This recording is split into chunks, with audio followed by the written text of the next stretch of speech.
Yeah. Never get used to these microphones after 11 years. Good morning, everybody. My name is Duncan Craig. I'm here to legally advise the licensing subcommittee today, and to some extent act as a clerk to the hearing as well. So good morning, everybody.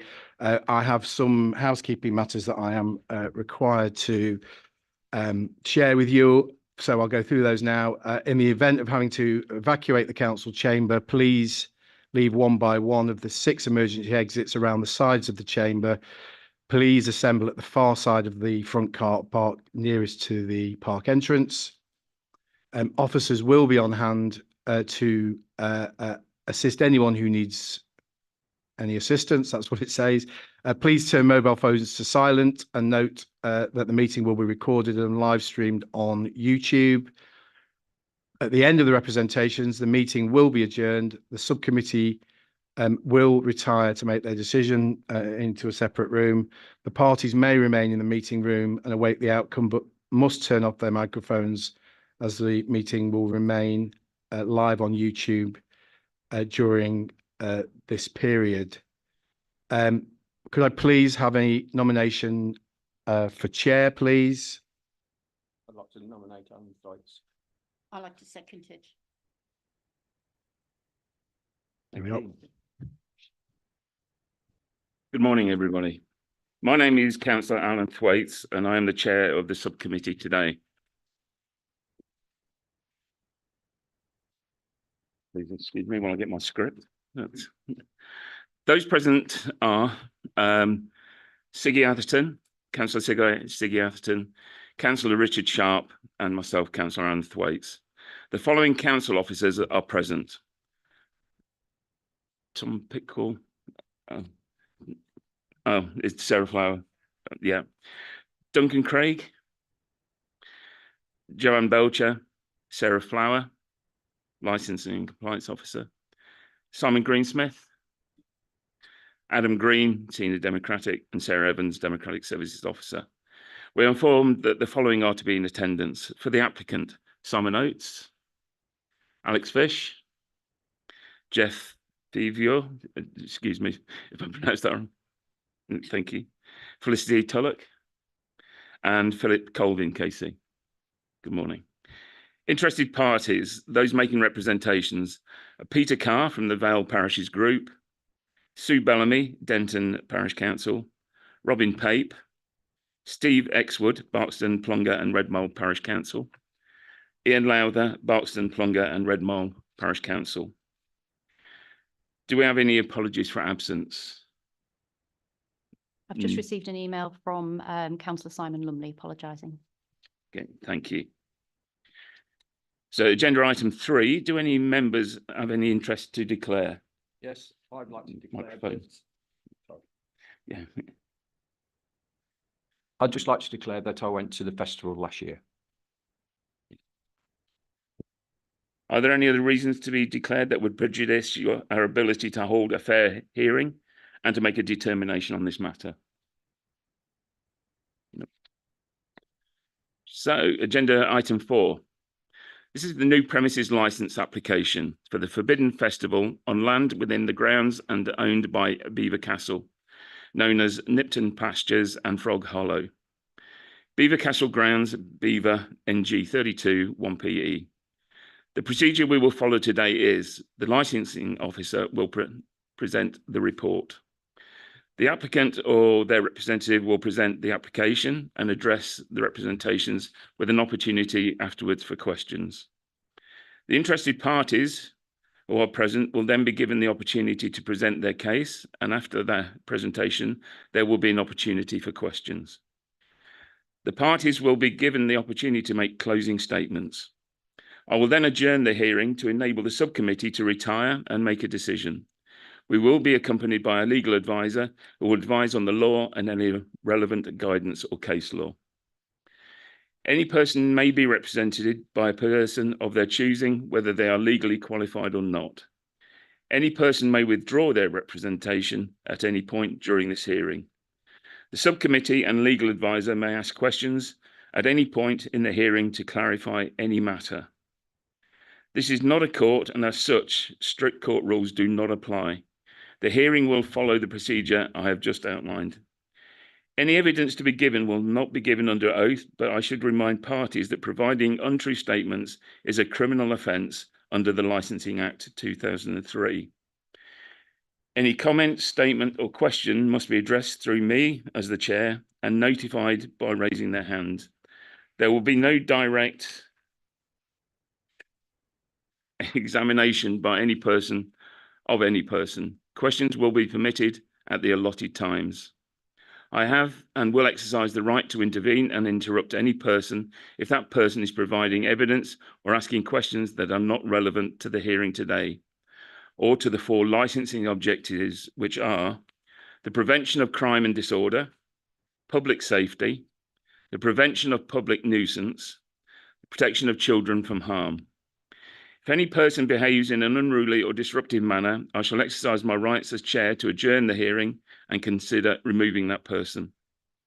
Before we start, can I confirm the parties have received all of the paperwork? Yeah. And finally, the regulations state that all parties must have an equal length of time to make their representations. So we need to agree a maximum time. Is anyone's representation going to take more than 10 minutes? So we had some correspondence or conversation with Ms. Flowers during the course of last week. I'm the only one who's going to speak on our side. And just to help you, because there's quite a lot of detail in this, may I please have up to 30 minutes? And then that will be it. After that, I don't indulge in cross-examination of the other parties and so forth. But I need that time just to really get you on top of the application.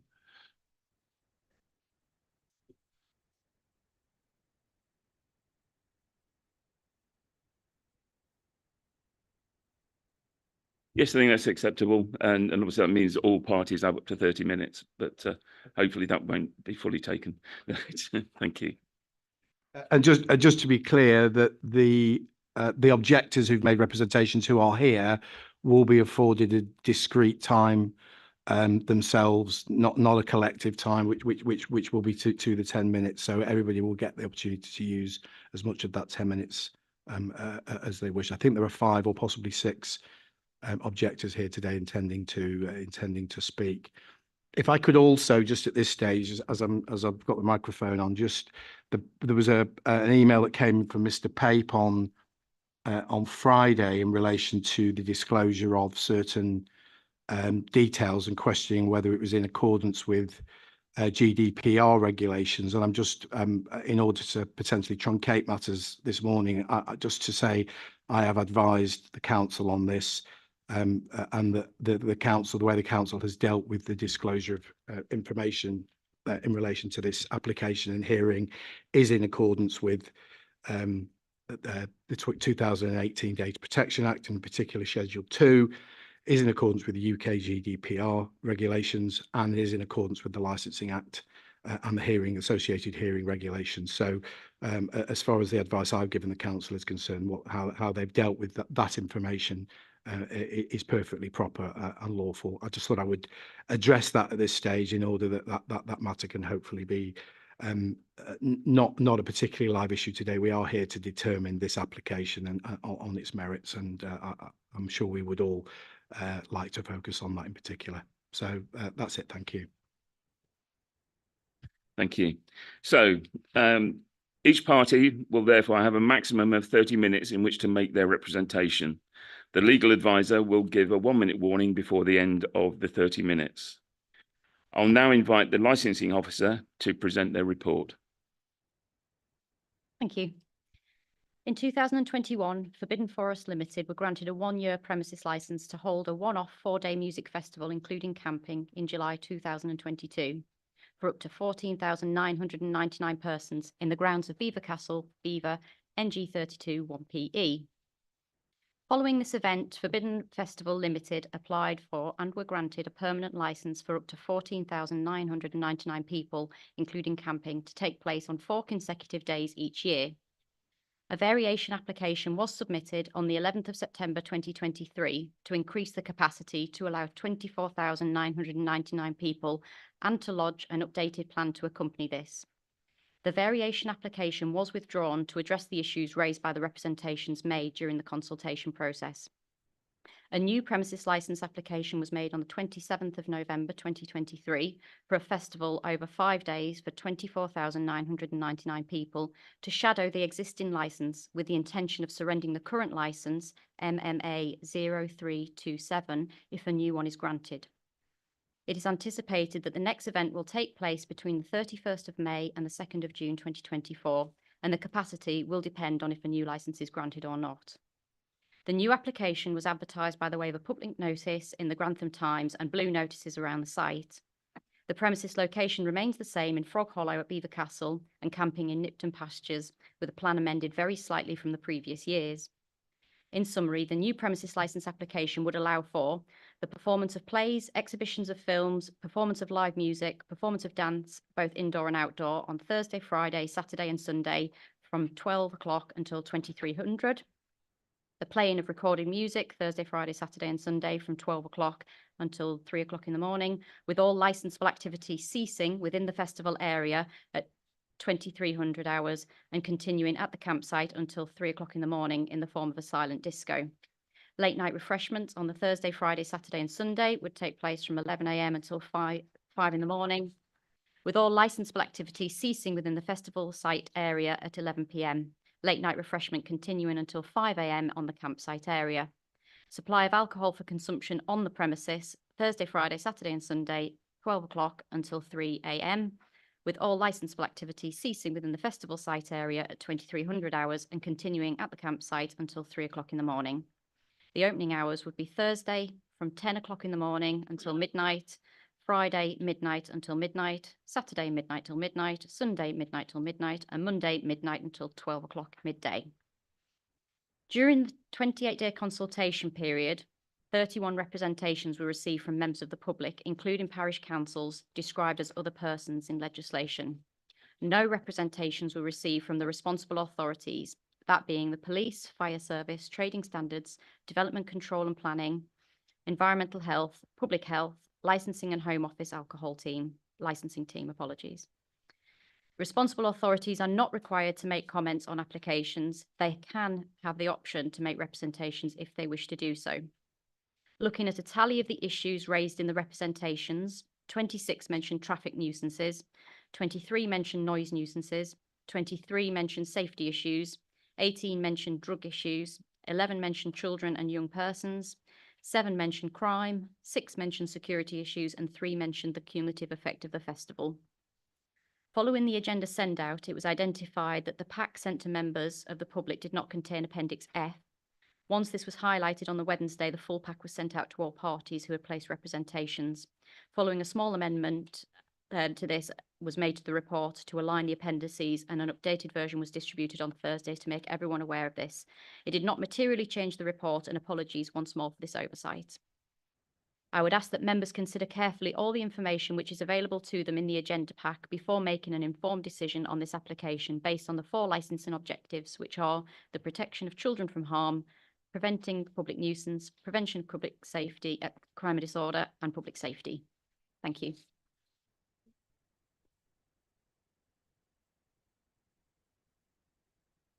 Does anyone have any questions for the report? No? No. In that case, then, I will now invite the applicant or their representative to present their application. Thank you very much indeed, sir. Councillors, as you've heard, my client has a permanent premises licence for a festival with a capacity of 14,999 people. So the principle of having this festival is not in issue in this hearing. By this application, my client seeks to increase the capacity to 24,999. Of the 10,000 increase, 8,000 will be campers. In order to manage their arrival, my client would like to open the campsite on Thursday rather than Friday. But there will be no live or amplified music on the Thursday at all. For For those arriving on the Thursday, the only entertainment will be a silent disco. Most of the rest of the campers will arrive on the Friday. There will be no day tickets sold for Thursday or Friday. So those arriving on Thursday and Friday will just be the campus. Day ticket holders will come in on the Saturday and Sunday. And that means that the full capacity that I'm applying for here will not be utilised until the weekend. Now, can I make this absolutely clear? As a result of this application, there will be no change in the hours of live or amplified music on any day. There will be no change in music levels and therefore noise. And other than opening up the campsite on the Thursday and providing facilities for those arriving, there's no extension of the event itself or relaxation of any of its conditions. In fact, to the contrary, my client is taking upon itself further obligations, which I'll describe, which have satisfied all of the responsible authorities and which I hope will satisfy you. Now, my client has carefully studied the representations which have been made and has provided very detailed evidence in response, which I'm sure you've had the opportunity to look at during the last week, setting out the measures, including the further measures it will adopt for the promotion of the licensing objectives.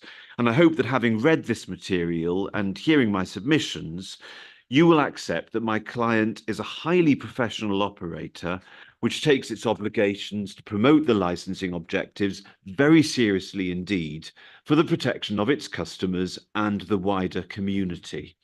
In these submissions, I'm going to take matters in this order. I'm going to spend a few minutes describing the festival and my client's approach to event planning.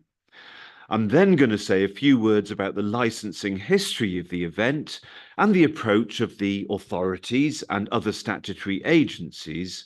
And then finally, I'm going to describe the changes to you and explain to you, if not obvious already, how those changes will promote the licensing objectives. So that's the course I'm going to follow. And I'll start with the festival. It's a festival of electronic music where sound is produced technologically rather than through traditional musical instruments. That sort of music has been around for many decades, but it's become extremely popular as a genre in recent years, with the UK now seen as one of the world leaders and pioneers. It's spawned festivals across the UK, with Forbidden Forest the leading festival in the Midlands and facing increasing demand for what it offers. The best of the genre, over 50 artists in a very special woodland setting, which I'm sure is familiar to you all. The opportunity for the festival goers to enjoy that setting is a key part of the experience. As you'd expect, there's a highly professional structure behind the organisation of the festival. And I'm just going to give you a page reference in case you want it. In the supplemental bundle at page 63, you can see a very detailed breakdown of what the structure is of the organisation. And from that structure, I brought with me Simon Oates, the Ops Director, 25 years experience operating large events here and abroad, attendance up to 50,000 people. Alex Fish of Praxis, formerly SEP, who are the leading event traffic management planners in the UK, including the largest musical, sporting and public events across the nation, many in rural areas just like this. And Mr. Fevier, who's hired to provide independent oversight to the operation, particularly in respect of crime and disorder, a former Assistant Chief Constable of Leicestershire Police, formerly Commander of Events at Leicester City Football Club and Donington Racetrack, and formerly Director of the National College of Policing, Public Order and Public Safety Gold Command course, and much more.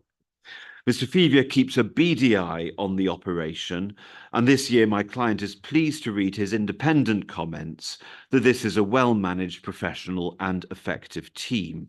Now, as for all large events, as you well know, the senior leadership team is responsible for producing an event management plan. This is the latest iteration.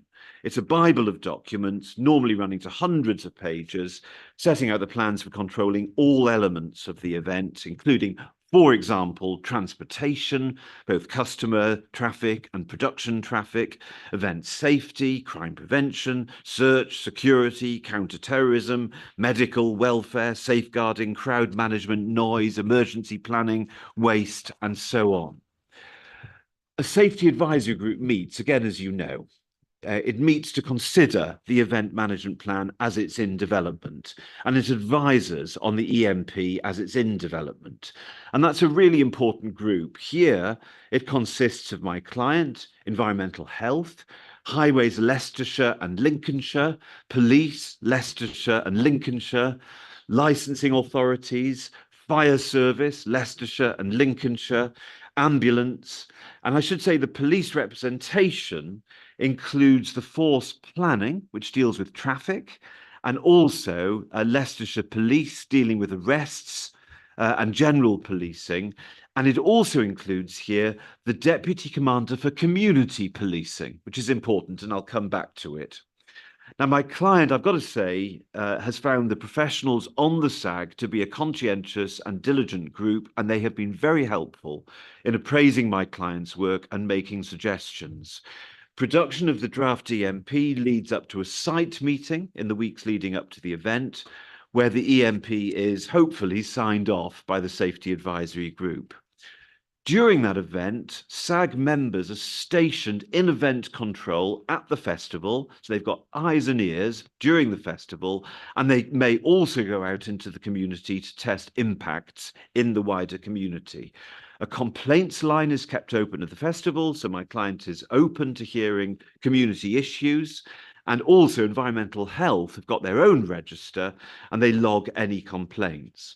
Following the festival, there's a debrief at which the event organizer, my client, presents its experience of the event. Any complaints are discussed and considered, and a round table discussion is held as to what may be done differently next year.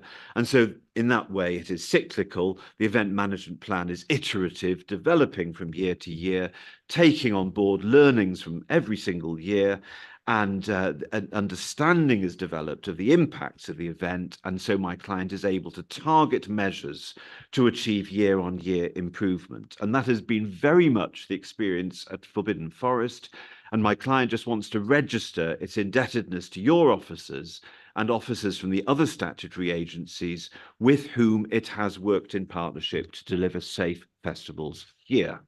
That's the festival. Next point. Licensing history. In early 22, my client made its first application for a one-year license at 14,999 capacity.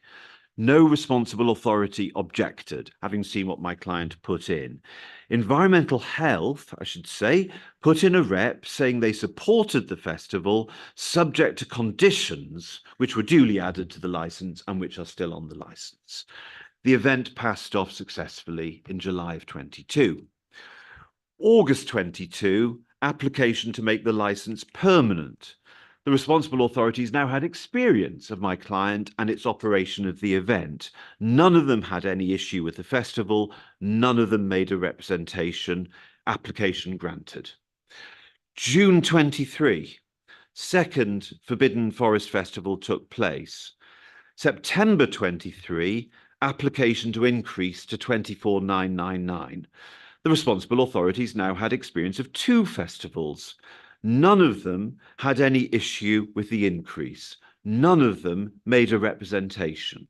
However, there were local representations. My client decided that it wanted to give those reps its fullest consideration, so it withdrew the application. You might consider that unusual, but that's a measure of my client, that it really wanted to ensure that the views of the local community were taken properly on board. December 23, it submitted this application with some extra conditions. No responsible authority has made a representation. Lincolnshire Highways made a representation it has now withdrawn its representation. It did so on Friday on the basis that it was satisfied with what my client has demonstrated it is going to do in relation to highways. And I may come back if I've got time to deal with some of the points made by Lincolnshire Highways. But in short, Laura Hunt, Senior Street Works and Permitting Officer, Events, in the Highways Place Director of Lincolnshire County Council, has withdrawn her representation, satisfied with the very material which has been placed before you. Now, why have I stressed this? It's for a reason. It goes to how you exercise your functions. Festival operators love festivals. Customers love festivals. That's why they come. But every festival has an impact on somebody. There will be more traffic on the highway. There will be more cars travelling through the village. There will be new people coming into the community. Some of them may be young, and not all of them will always behave perfectly. The festival may be audible. And as a result, or for other reasons entirely, some may prefer that the festival does not occur or does not grow. How are you to measure this? As a subcommittee, you are greatly assisted by knowing whether your independent professional advisors consider that the impacts go beyond what's acceptable, bearing in mind the degree of actual impact and also bearing in mind that impacts are always short-lived. If the responsible authorities object, then that can be expected to carry weight. Similarly, if they don't object, that is telling, and they've never objected. And that is why national guidance says that they are your main source of advice on matters relevant to their expertise. Well, as I've said, none of them have objected for 3 years in a row, even though we've had experience of 2 years of festivals. And this is the more resonant in this case for at least 2 reasons. The one is they work with my client and they know the care and resource that goes into creating successful festivals. They've worked in partnership, they've contributed to the development of the EMP, and they've watched my client applying itself to working in partnership. And secondly, of course, they actually attend the event and they can witness these impacts for themselves, and they can make, therefore, informed professional judgments. My clients discussed this application through with them. Last year, from a 3-day festival on its complaints line, my client received just 8 complaints. Environmental health received just 3 complaints. Crime levels were so low that the police had some difficulty justifying extra resources at the event. It's there in the evidence, and it's what they've told us. There were no public safety or child protection incidents, and hence when SAG members were consulted about this application, they were content with the proposals made, and they haven't seen the need to put any kind of spanner in these works. And we've dealt with this in the supplemental bundle, page 9, paragraphs 50 to 51, if you care to have a look at them, if you want to. But there was a recent SAG meeting on the 10th of January, and it's all been extremely positive. And there's a view that that the SAG process is reflective, analytical, and it's been helpful to understand where enhanced services may be required. And I'll come back to that. Specifically, page 12, paragraph 73, the EHO has confirmed that my client is operating in conformity with noise conditions and in conformity with a noise management plan, and is not seeking any further conditions in relation to this application. And I should also mention that one of the parish councils say that they specifically raised concerns with Lincolnshire Highways, and it is therefore notable that notwithstanding that, Lincolnshire Highways have seen fit to withdraw their objection and have green-lighted this application. Now, that there's some level of objections, not surprising, because I say there's no such thing as an impact-free festival, but the impacts are well below anything which troubles the responsible authorities, and my client is continuing to work to ensure that concerns are assuaged year on year, including by devoting considerable extra resources to its community operation, which I will come to. Now, a lot of this extra resource is going to be devoted to this year's off-site protection, and my client's work in relation to the community, and I'll come to that. Can we then just turn to the operating schedule, which is at page 161. I know you've had the chance to look at it, and I'm going to take it very quickly. There's an awful lot of existing conditions which protect all the licensing objectives in relation to this event. So condition 5, in event management plan, condition 6, security and stewarding plan, condition 7, traffic management plan, condition 9, noise management plan, 10, compliance with the Noise Council's code of practice on outdoor events, 12, acoustician on site all the way throughout and in liaison with environmental health, condition 18, the complaint system with any complaints log to be available to the authority during the event and to be therefore appraised. 19 deals with litter. 21, engagement with the SAG. 22, engagement with the parishes. 23, compliance with the Purple Guide.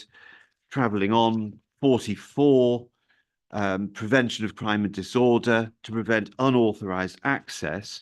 My client this last year installed 3 kilometres of 9 feet high steel shield guarded by security. There's a suggestion in the reps that there was wholesale breaches of the perimeter this last year. Mr. Fevia, who was on site, says he just simply doesn't recognise that. He thought the operation to deter people from getting in illegally was hugely successful, his words. 45 is security provision at a ratio of 1 to 100. So there were 150 last year. If this is granted, there'll be 250 this year. 49, zero tolerance drugs. 51 to 56 is protection of children from harm, but no under 18s are admitted anyway to the event.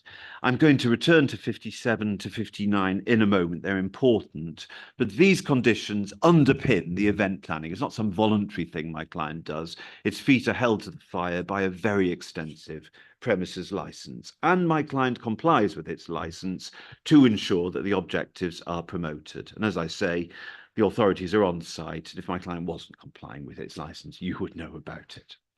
So that's point 2. Point 3 is the changes. My client is more than confident that the increased capacity will not harm the licensing objectives. And I say that confidently, but also in deference to the concerns which have been expressed.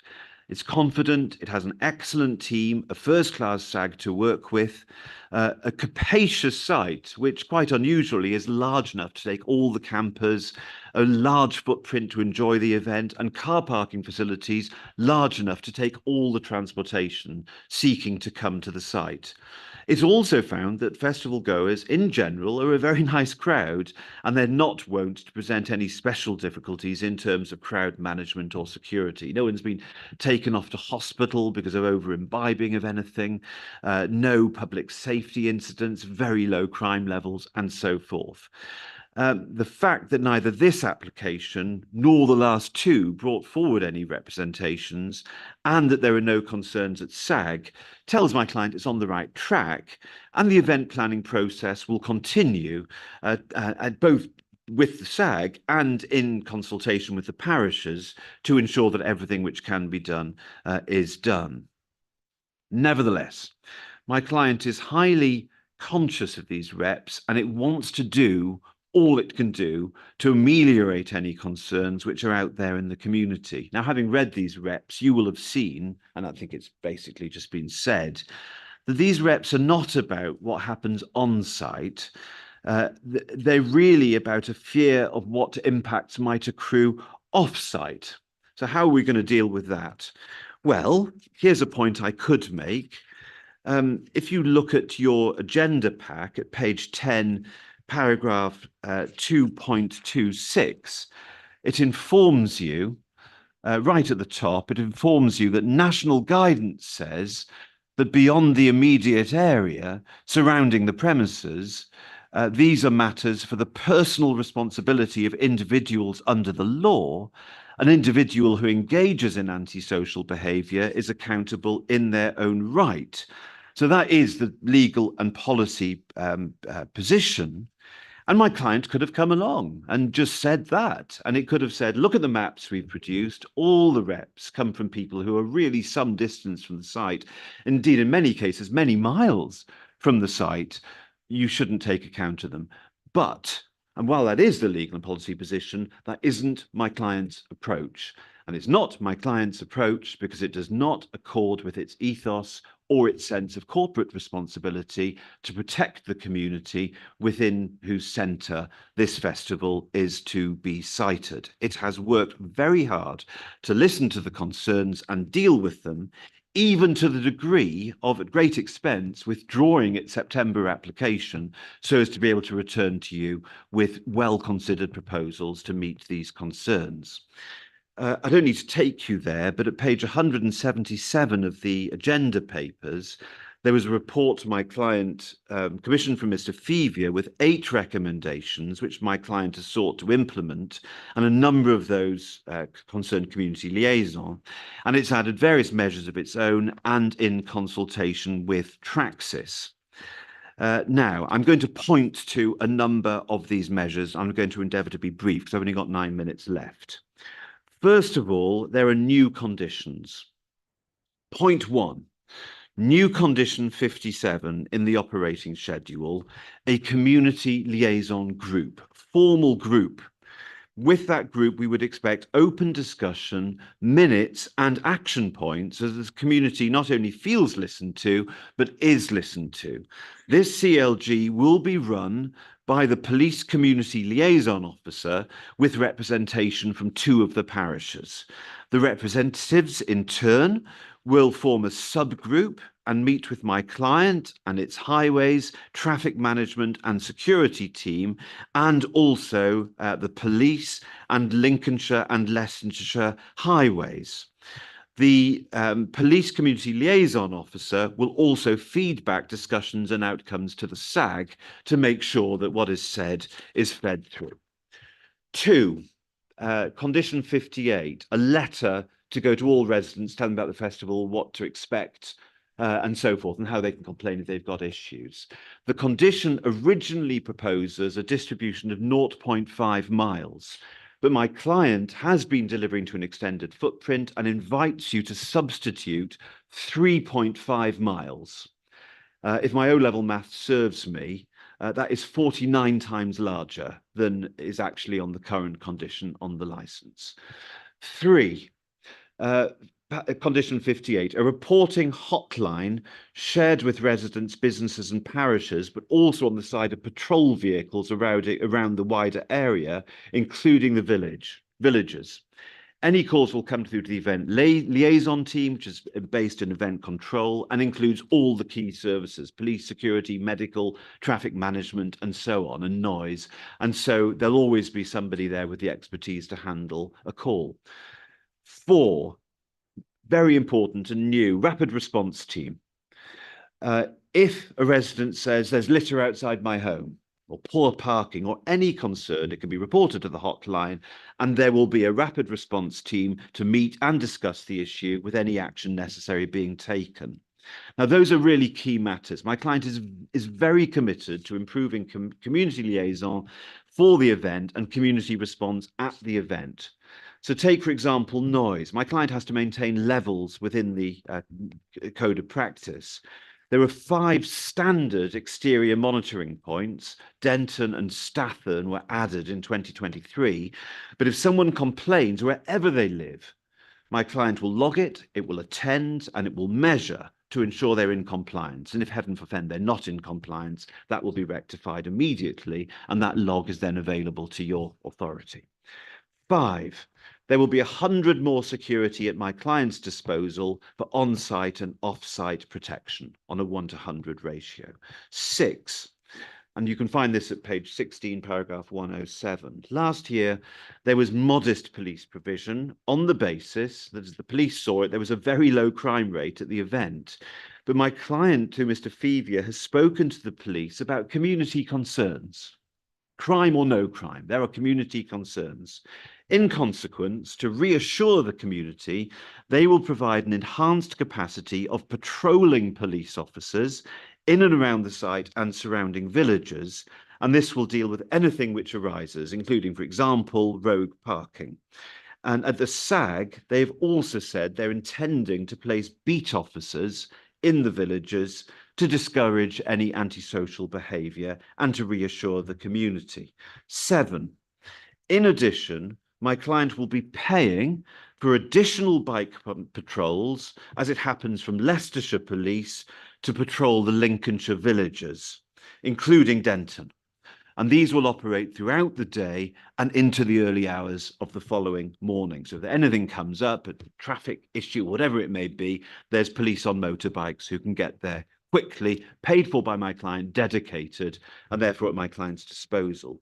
8, my client is providing 3 4x4 vehicles, each containing a community response team for rapid response. As I've said, they will have the emergency reporting number displayed on the outside.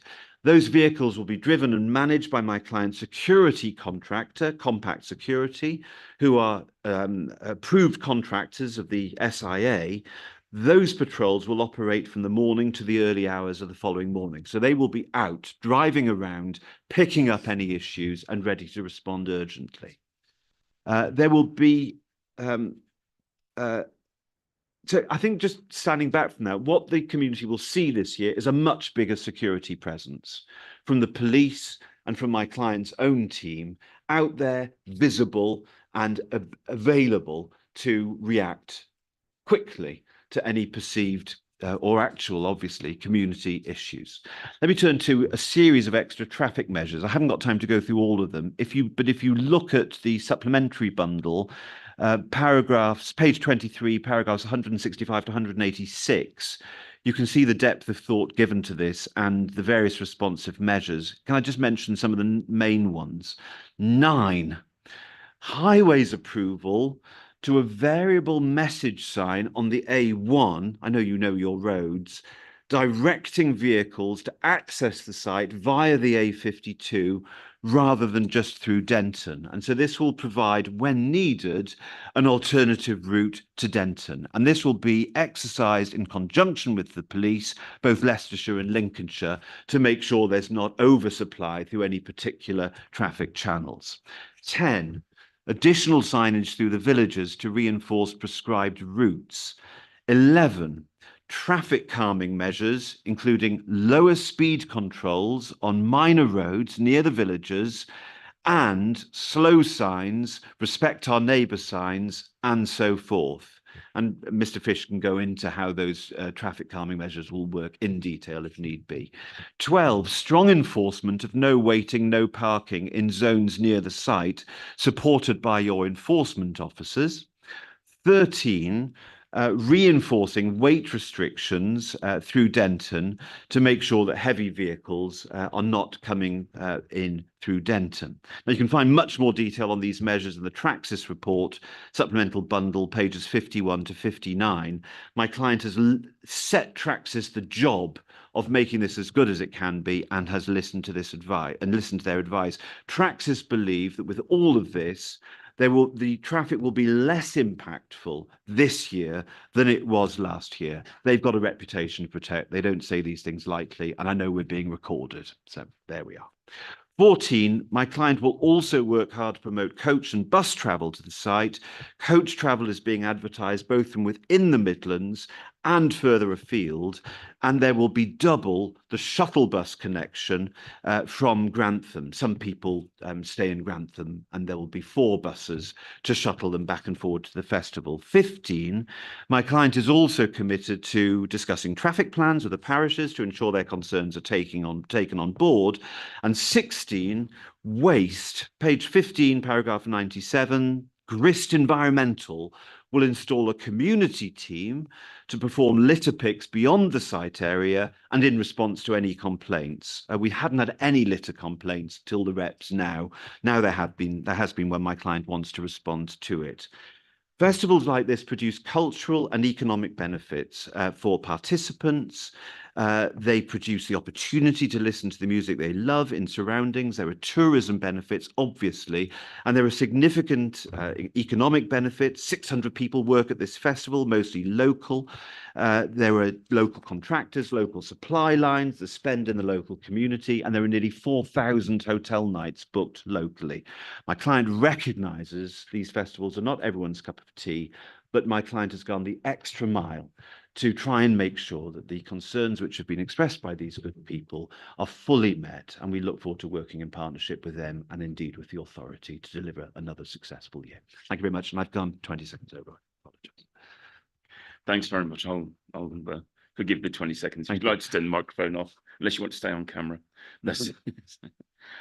Thank you very much for that. I'd like to ask the members, have you any questions? Who would like to go? Siggy, would you like to go first? Thank you very much for that report and a lot of information. You said earlier on that your applicant likes to learn from the mistakes made previous. So what went wrong? What mistakes have you learned from previous year, last year, that you are completely doing different this year? I think the really main point is that, and I'm just saying this respectfully to all agencies, I think that because the level of reported crime was very low, there wasn't a great deal of police visibility out there in the wider community. And probably when you read these representations, some of what is being said is that the community felt that problems were sort of exported off site, as it were. And my client has listened to that loud and clear. And Mr. Phoebe, who might want to expand on this, has spoken to the police and said, look, it's not just about crime levels, it's about community confidence and feelings of community safety. So a really big part of what it has done is to say we are going to create a far greater visibility out there this year than last year. So that's one, I think, very important point. I guess the second important point is that although my client has spoken to the parishes, it's always spoken to parishes, and I hope that will be confirmed. If you read these reps, there's a sense amongst the parishes that maybe their thoughts aren't getting through, and they need to be listened to better. And so my client has asked, well, how can we listen to these people better? And so hence the community liaison group. And it's not just about having a group, it's also about having it independently chaired so that there's a real sense that my client doesn't go into it with cloth ears, and with a proper reporting mechanism which allows the concerns to be pushed through to the technical group, which is the safety advisory group. And hence, I know that traffic is one of the concerns which have been expressed. And so my client has thought, well, we need to have an extra group, not just a general meeting, but we should have a special meeting where we just talk about the routing of traffic and temporary traffic restriction orders and signage and clearance zones and enforcing no parking and all of those sorts of things. So that's a second important point. And I think the third important point, I know that Denton, essentially 65% of the traffic into this site comes from the north and the Midlands. 35% of the traffic comes from the south, and it travels up the A1 and then mostly cuts through Denton. And I think that Denton probably feel they've had it in the neck. And one or two other villages also feel that they've got a glut of traffic. And there's a sense that these are newcomers to the area, and do they know how speed works, and are there dangerous junctions and so on? And so my client has focused not just on, I'm painting this in rather stark terms as though Traxys don't care about communities, but Traxys have really put energy and effort this year, not just into the business of making sure the traffic moves into the site in an efficient way, but has thought very closely about how it can look at this from a community eye view. And so things like, for example, not just having temporary traffic restriction orders so that we go from the national speed limit, or maybe it's 50 on the minor roads near the site down to 30, but slowing the traffic down even before it gets into the minor roads. having a lot of signage out there to say to people, slow, respect our neighbours, having traffic cops out there and so on to actually enforce restrictions, to take on rogue parking and so on, and just putting more resource into ensuring that the community feels and genuinely is protected from the excess of traffic. These are highways. I mean, let's not get ourselves wrong. I mean, these are, you know, 2-lane highways, and my client is perfectly entitled to use the highways, but my client has deputed Traxys to pay very close attention to how those highways are used, not just from a safety point of view, but from a community protection point of view, so as to improve the community protection. I know that's a very long answer, but my client has spent several months thinking about this, and I know it would want me to convey it. And if I was going to summarize it, it's to say to the community, not, well, you've made your points, thanks very much, but we're going to get on with our festival. But you've made your points. We are now going to do everything that we can possibly do to alleviate your concerns, however those concerns might be expressed. So that's really what has probably been the development of this year. I don't, Simon, do you want to come in on any of that? No. Okay. Richard, you like to ask a question? Yes. Due to, there's a lot of complaints were to do with noise through the villages and that. A lot of it is probably different types of noise.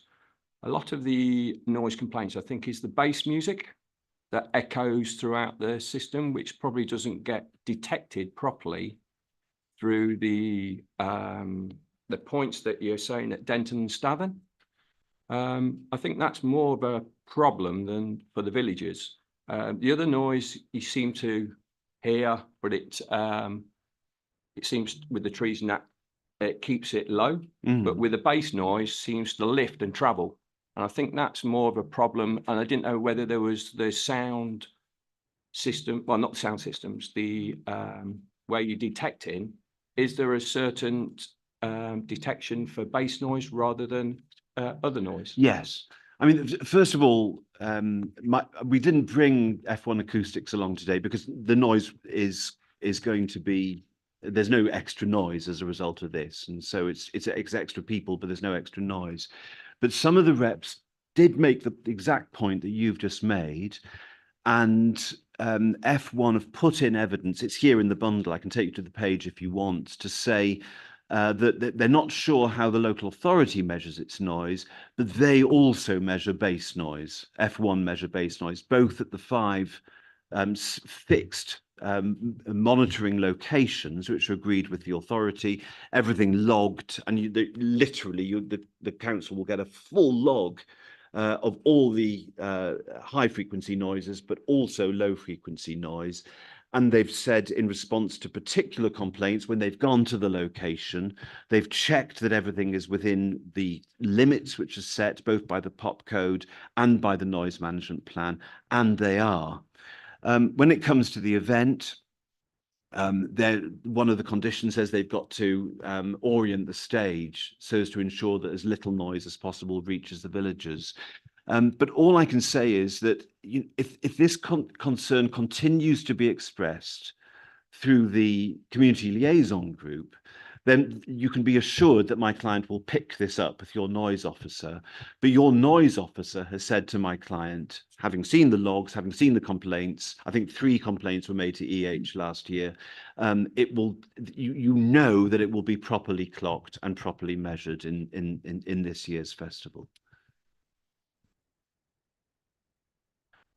Just want to ask a clarification question on that, because reading through your paperwork, it felt there was some, well, it wasn't absolutely clear. Okay. Where you say that the stages will finish at 11 o'clock, where will amplified music be then played in the campground, or is that purely silent after that No, point? it's really important to stress this, because I think there's been some thought that we might have later amplified music and that we're applying for later music. We're really not.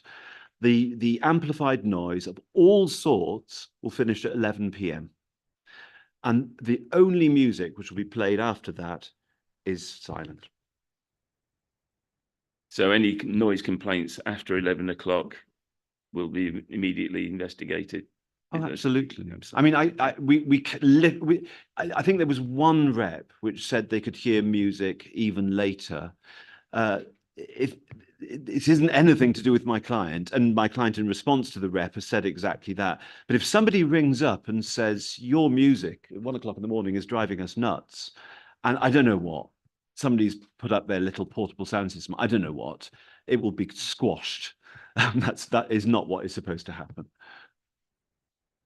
I'd just like to add on, that's part of our search procedure is to make sure that nobody brings small sound systems onto the campsite. So that is part of our T's and C's for entry onto the campsite. And I think just regard to the sound, I think the 63 is hertz is the area of concern that everybody has. But quite often wind and weather conditions, cloud conditions can significantly let that carry. So that's why we have the roving teams out to make sure, because it may well be that this year that one village seems to hear it, but then they believe this year coming, it's been solved because they can't hear it at all. It could be just the wind's changed direction and it could be now going somewhere else. So that's one of the reasons we do have the teams out there, because weather significantly does affect how that travels. I mean, and if I can just tell you about one of the tricks of the trade, acting for festival operators, you see licenses and noise management plans which say, oh, can we have some tolerance for the wind, an extra 5 dBs of this? My client doesn't do that. If it's unlucky enough that the wind switches direction and someone's getting disturbed, it's dampened. Richard? Yes, the points that you've got one at Stavern, one at Denton. Is there any on the higher ground? Because you most of the points that you're talking about, that you've got it in the Vale around there. Well, to me, noise usually lifts and travels. Where it seems like the points, it didn't seem like they were the points that you're looking at is further afield, which 9 times out of 10, noise does lift and travel further than the lower. You don't probably hear it so much down in the villages as what you do further afield. Again, all the points that we monitor from are what's been agreed with Environment and Health and ourselves. So we sit down in the SAG and we go through the areas that we feel need to be monitored, and then we look at the complaints and add anything else. And if there's complaints coming from a different area, we'll add that as a monitoring point as well. Because I can look at a map like you can, but you know the topography like I don't. So I'm very, very hesitant to say officially. But I mean, what we could do, and you could note it in your decision, that we have to take account of high ground, and then it'll be taken up in the SAG. Just on members' questions, but do you have a quick question? Yeah. It's just a follow-up, really, in terms of just about enforceability, really, around this silent disco point. So if I just invite you, please, Mr. Coleman, to turn to page 25 in the agenda pack. Now, and I'm going off Mr. Oates's detailed statement that he provided last week. Yeah. He does say at paragraph 65 in that there will be no audible recorded live or music being performed that evening, being the Thursday. So first of all, there is recorded music has been applied for on Thursday. Is that relevant to the scope of this application?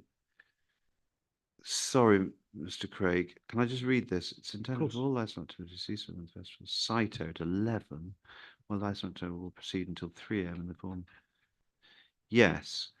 The Thursday night. Yes. Is it just silent disco? Just silent disco. Well, that takes me on to my next point. If you then please invite you to turn to page 27 in the supplemental statement. In supplemental. Yes. Yeah. So there it says in paragraph 204, there will be no audible regulated entertainment after 2300 hours. So at the moment we have within the operating schedule itself reference to a silent disco. I just question the enforceability of saying something is a silent disco. would a condition saying that there will be no audible regulated entertainment on Thursday at all, and after 2300 hours on all the other nights, that being the Friday, Saturday and Sunday, is that in accordance with the application? That sounds sensible to me. Can I consult the guru?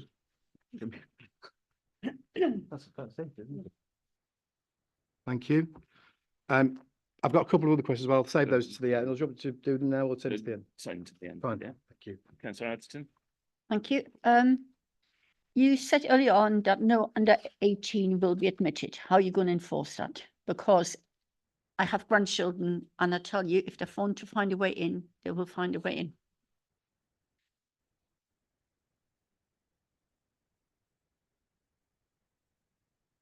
There's probably 3 points of check on the entrance that comes in with security. So there's a check when people arrive at the site just before they come into the site. Then there's a further check as they go through the searches, and then there's further checks on all the bars as well. Thank you. So everybody going in needs to have proof of identity. Yes. Thank you. Okay, I'd like to move to the traffic provision and the provision for everything. Very well commented for, say, the Thursday through to the Sunday, but there's nothing in your representations which I've seen, so excuse me if I've not seen them, for the period before the festival, to the setup, and more importantly, for the Monday morning, which is when I assume a majority of the campers will be leaving. So I see no representation about the control about the Monday in particular, because I think that could be a difficult period where people have been drinking for several days and then leaving through the villages en masse on Monday morning. I guess we haven't gone into it because it will be exactly as the same as it's been in the last two festivals. So we haven't sort of set out in detail how it happens. But if you'd like to hear from Simon how it happens, then I'm very happy to say. In terms of leaving, actually, it's not quite as you'd expect. People do come in from quite far afield, and some of them have got jobs. In fact, we'd rather hope they've all got jobs. And my client's experience is that people start to drift away from 2 o'clock on the Sunday, and particularly if they've been camping there since Thursday, they need to get back to Liverpool or wherever it happens to be, Manchester or London or whatever. People start to leave from 2 o'clock on the Sunday. And then that might go through until after the performance is finished on the Sunday night.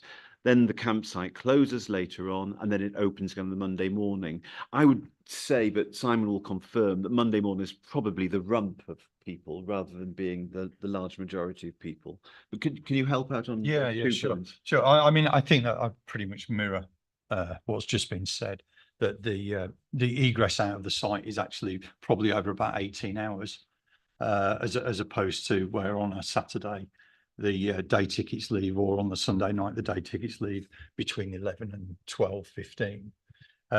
So the Monday, I think last year we had probably less than 2,000 people left on the Monday, as the majority actually sort of leave around about sort of 6 or 7 o'clock on the Monday morning, because they've got to get straight back to work, or they leave on Sunday afternoon, and it's a gradual trickle. I mean, we generally operating around about 50% capacity by the end of the Sunday night, because of the natural egress of people during that day. And you want to talk about the site builder? Yeah, I mean, we have strict T's and C's that we send out to all suppliers in the routes that they have to put out. The routes are all marked up, and they're monitored on a daily basis and photographed and time stamped to make sure that the signage is out and people do adhere to it. And then we do have a fine system for any vehicles that go through non-permitted areas, which is operated and is enforced by ourselves. Thank you. Yeah, okay for me again. You mentioned the signage to try and make sure that the traffic flow goes in the right direction. Can you specify any particular villages that you're going to try and draw people away from? Which routes you're going to draw them into, and how you're going to prevent them, other than signage, from actually going down those routes? I think probably it's best to bring Alex in here. Yeah, sure.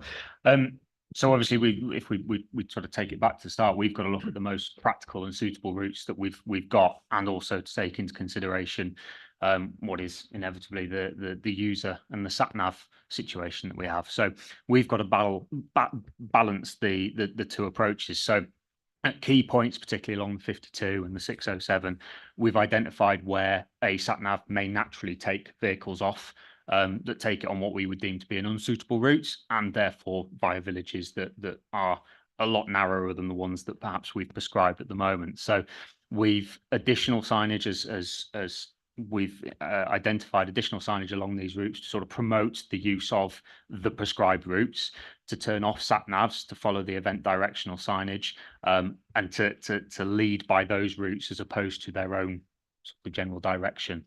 And then in addition to that, as we've said, we've identified potentially the use of the A1 North to divert vehicles away from the 607 and up towards the 52, so that if there are any issues or we're experiencing any delays or any issues to do with the routing through Denton, we can activate that very quickly. It's remote. We can instigate it just like that, send vehicles up the A1 and lessen that impact.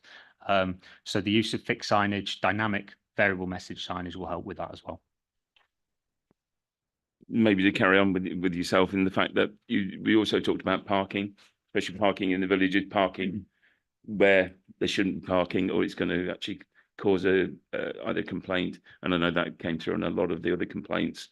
And what effect will your quick response teams be able to have on that parking issues, or getting those cars removed, or preventing them parking there in the first place? I think the response teams are key here in terms of the fact that they are, as their title, they're a response team. They can get there quicker than we have done in the past. They would then triage that. So that report would then go back to event control, whether that being a antisocial behaviour, parking issue, or similar. And then we can deal with that within the event control room as to which agency should be dealing with that.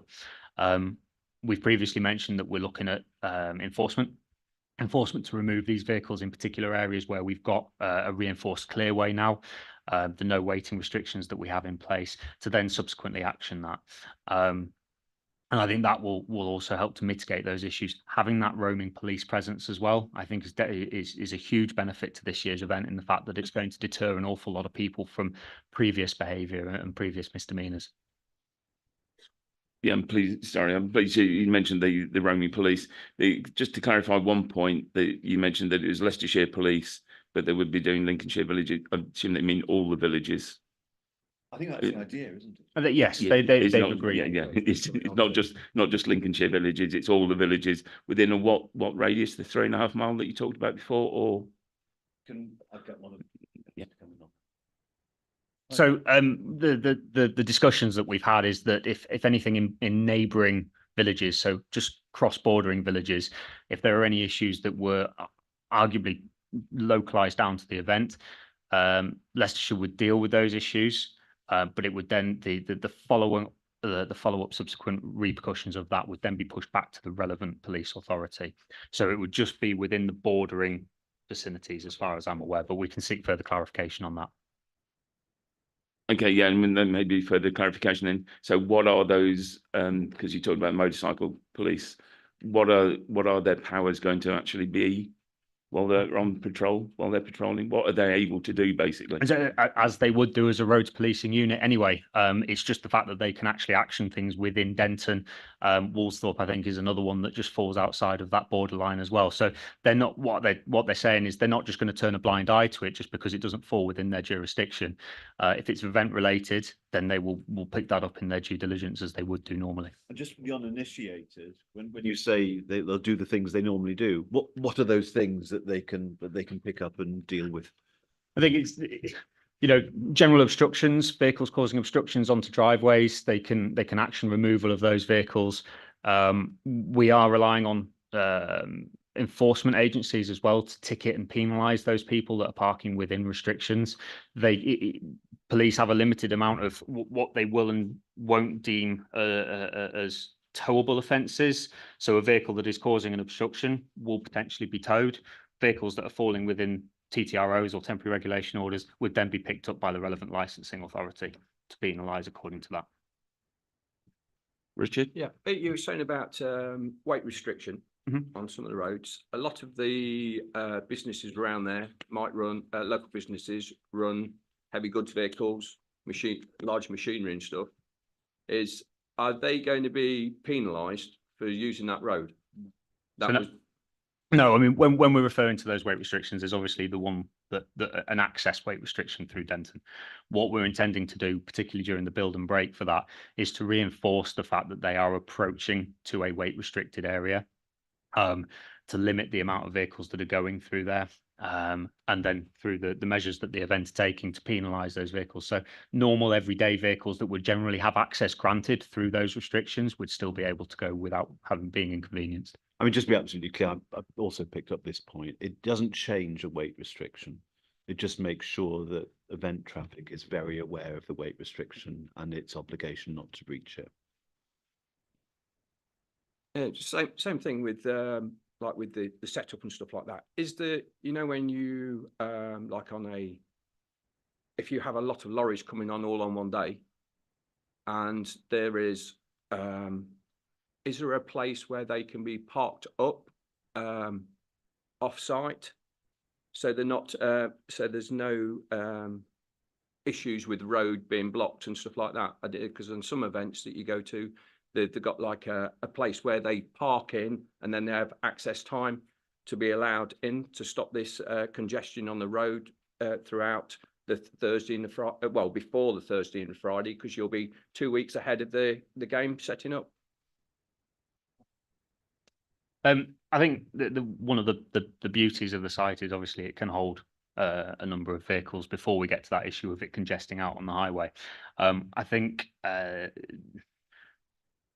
is real worst case scenario of hundreds of vehicles turning up at the time. I don't know the exact number of vehicles that do the build and break of the event. I think we're nearly 2 kilometres inside the Beaver Castle estate. So I don't think we're actually a big enough event, and even if we get this licence granted, we're still not a big enough event to have that much traffic that would come back onto the highways. 2 kilometres of estate roads Yes, that they yeah. can park up on if Yeah. they needed to.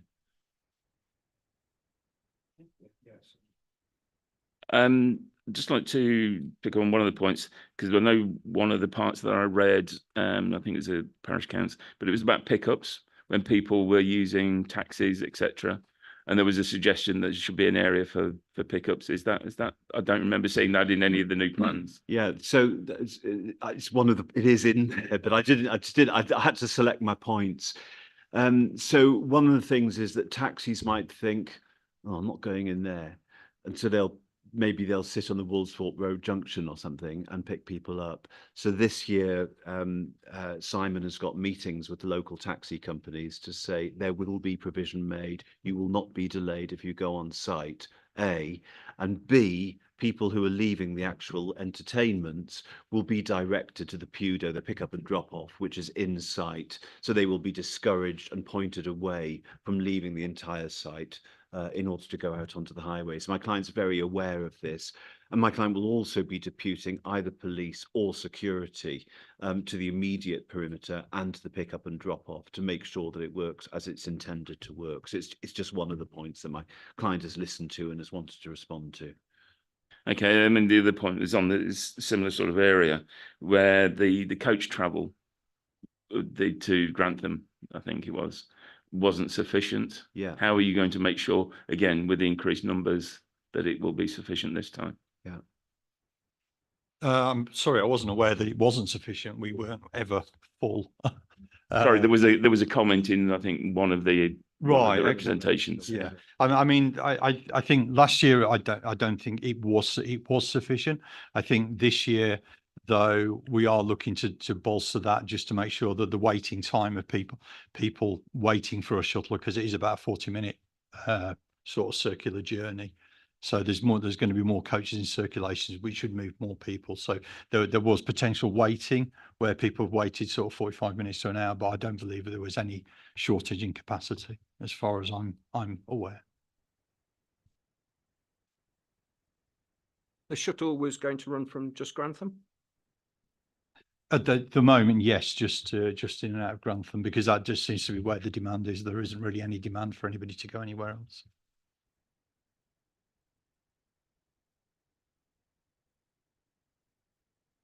I was just reading your notes that you were saying that there was 65% coming from the north and the Midlands and 35% coming from the south. Yeah. So if there's 35%, if there's no, a lot of folks, a lot of travellers and campers and stuff like that, a lot of them would be using cars. A lot of students like probably haven't got cars nowadays. They'll be using the trains.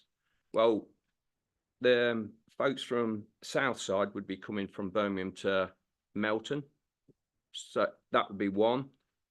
If you're going from Grantham, a lot of folks could get off at Newark to come to the site rather than Grantham.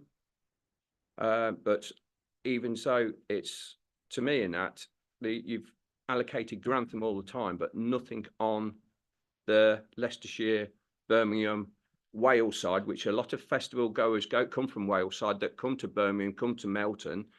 You've allocated it as Grantham, but you say there's no problem in Melton. There probably isn't problems in Melton, but it was just a thing. If there's no buses running, there's no, it's causing mayhem in Melton. Can I deal with it and then hand off to Simon? There's two different sorts of coach provision. The one is the shuttle, but the more substantive provision is Big Green Coach Company. And so if you go onto the site, you'll see that when you book your ticket, you can also book a coach. And the coach is going from, it must be 24 cities within the Midlands, and then also a large number of cities outside the Midlands, e.g. Manchester, Liverpool, Birmingham, London, and so forth. So people book their tickets. My client is then able to analyse what people want and where they want it from, and is able to arrange coach travel accordingly.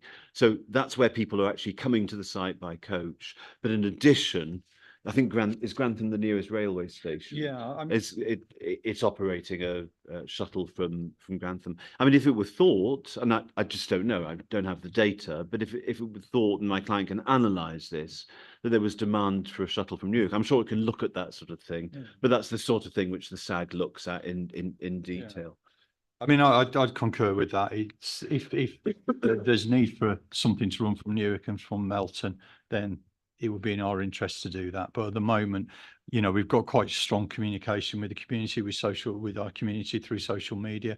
And at the moment, there hasn't been any real demand for those areas, but it's something that we'll constantly monitor.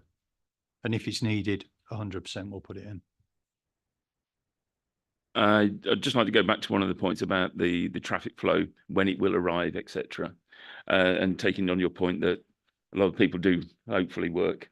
So they won't actually be arriving until, say, Friday afternoon, evening, even though they have camping tickets, and then may even be arriving from Saturday morning. How have you actually calculated your vehicle movements in your representation? Seen the breakdown, right? Yeah. So we're really asking Mr. Fish how he gets to a breakdown like that. Come on then, let's hear from Mr. Fish. So obviously we're arguing the point about the arrival. People who tend to book time off for an event will book it off and get there early, as opposed to wanting to leave late and miss work on the backside of it. So I think, and this is, you know, history shows itself with an awful lot of other events, similar events, camping events, that they will arrive as early as they possibly can. They will book the holiday, but they will probably get out of there on the Sunday, if not the Monday morning.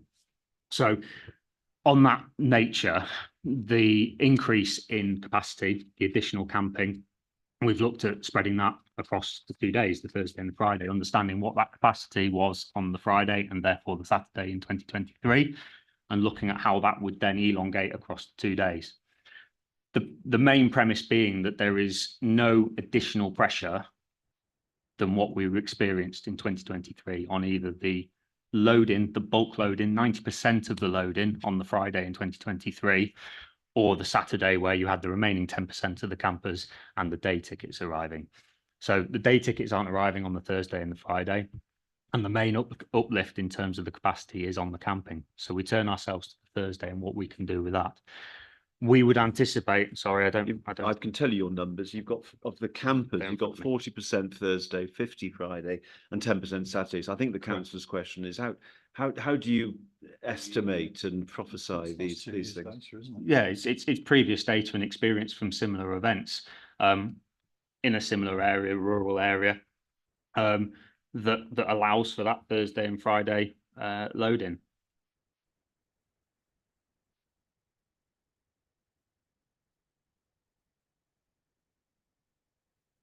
Well, I'll reserve the right for any members' questions, but would you like to carry on? Yeah, I just have one again about the operating schedule, please. Page 163 in the agenda pack. Yeah, Condition 58, you've already offered a modification to 3.5 miles. yeah. It says there dates of any firework displays if applicable. Is it right? That's a generic condition that's, Yeah, So we there can- aren't fireworks. so we can delete that, and would the, What, at the moment, there's no plans to do any firework displays, but I'd prefer to have that and work with the local authority if we decide to do that. right. so- Okay, I mean, it so- does say if applicable. doesn't it? Yes. Yeah, So you would propose to retain that? I'd prefer to retain. Okay. but there haven't been fireworks. in the No, last not two- yet. And you haven't got a current proposal to do No. this? Okay, No. Okay. Despite somebody saying that they thought our firework display was. it must be someone else's fireworks. Very well. All right. No, that's all the questions I have. Thank you. Yeah, thanks, Chair. The security side, one person, one security staff to 100 folks. What's the sort of hours do a security staff put into, and how many security staff do you really need for the whole event? Okay, I can. I mean, the 1 to 100 is the purple guidance of what we need. We actually go significantly over that.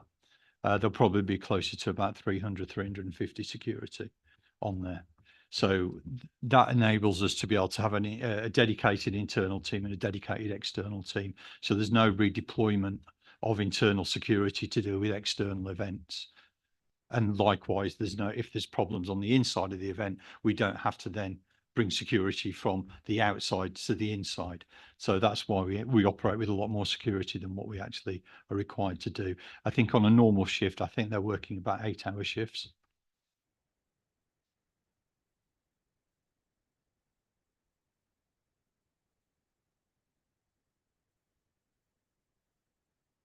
So how would you, just to clarify that point then, at any one particular point, I mean, I assume the peak times are during the darker hours sort of thing. No, Yeah, your peak times are when people are arriving. So there's yeah, 30 lanes in, isn't yeah, there? so it's 36 lanes, search lanes that are going at any one time. So that's your peak time. So your peak time is normally around about 2 till 5 on most of the day, and then gradually those lanes then get reduced and that security is redeployed inside. Can I perhaps add, if it helps, that each function of the festival has dedicated security. So you have security on stages for when they're open, you have security on gates for when they're open, and with traders. So it's very difficult to illustrate in detail how that security schedule goes up and down. But what we have the great benefit of is that most of the security actually stay in a campsite on site, so we can actually raise our security levels if we have a sudden incident or if we need to. The campsite, you mean the staffing site or the campsite that the guests are on? Sorry, the security will have their own campsite area. So what I'm suggesting is they're always with us, and if we need to boost our numbers at any particular point, then we can do. Yes, with the security side, you said how many lanes running into the festival for search and stuff like that? 36. Yeah. 36 lanes is that's how many would that be? 36. How long does it usually take to search a bag and stuff? Just to clarify of how many minutes or how many things for getting that. If you had like 2,000 folks all of a sudden turn up, how long would that sort of take per minute? I know it's a rough guide, but it's just something to see. I'm not going to try and pretend that I can give you a timing for that. What we do have is good communications from the car park, so we know how many vehicles are coming in into the lanes. We have surveillance of people queuing to get to those lanes, and as they go through each stage, then we can raise or lower our numbers. And what we ask for our security staff is to always be busy in terms of searching. And obviously, people go through several layers of searching, including detection dogs, then a rummage search of bags on the way in. There's also searching that happens on every occasion when people transit from the campsite into the entertainment area. So people who are there for a few days will be searched on a number of occasions, and they kind of expect a level of delay on the way in. Whether it would help just to add, of course, the campers are in broadly, and then at the weekend, it's the day visitors who come in. So just listening to the number of lanes in for the number of people likely to come in on a particular day, it feels very ample. I mean, have you had any experience of people waiting for hours to get through the search? No, absolutely not. No, I mean, it's dynamically done that we open lanes up and close lanes down as and when we're busy and we're quiet. So that's the front door security manager's job, is to actually monitor that and make sure that people keep coming in at a steady flow. Just ask a supplementary to that. In last year's event, how many people were actually rejected during those searches? And I'm not looking for specific numbers, but any idea? I really couldn't say. It wouldn't be very many. What we do is triage. We do find people who've got substances with them that they shouldn't have, and in liaison with the local police, we make a judgment on taking those things off them as to whether they should be allowed in or whether they should be sent away. On that thing where you say judgment of whether they get sent away, is there any photo recognition that if that one person's been sent away on that one day, what stops him coming back the following day and getting in? There's another ticket. Yeah, they won't have a ticket. Their ticket will be electronically rejected. So they won't be able to get in unless they buy a ticket, and we're generally sold out, so they won't be able to buy another ticket to get in. Well, we actually don't sell tickets on the day. That's one of our policies.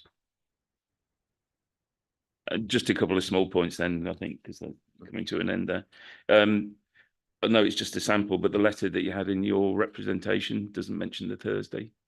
Yeah, one it was that goes last to year's the- letter. yeah, It was okay. last year's letter. And the other one was a quick comment about, you mentioned that you'd have a litter picking team available. Do you think that would be advisable to say that you would do that around the area villages as a matter of course rather than by request? I think it's part of probably the conversations we'll have with the local parishes going forward is what's the best way of doing that. And I think equally with the letter drop at 3.5 miles, I think some of the villages fall out outside of that 3.5 mile range. So I think it's also a little bit looking at it dynamically and looking at the affected villages and making sure they get the communication and not necessarily just saying it's 3.5 miles and that's it. If you're on the wrong side of the line, you're Yes, yeah.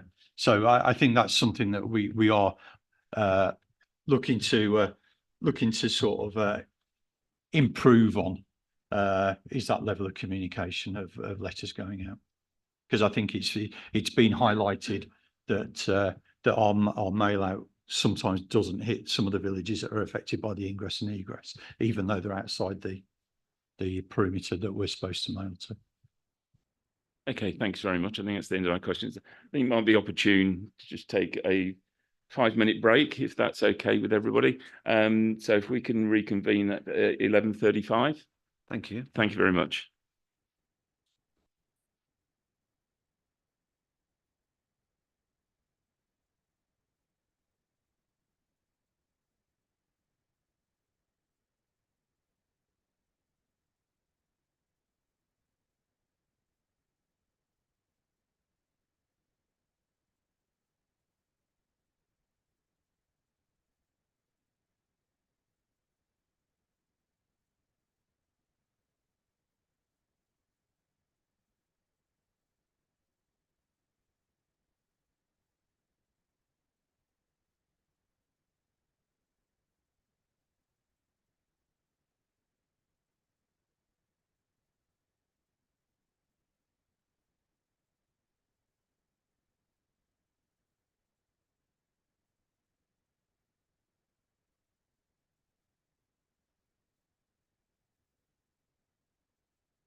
Can we all prepare to restart, please?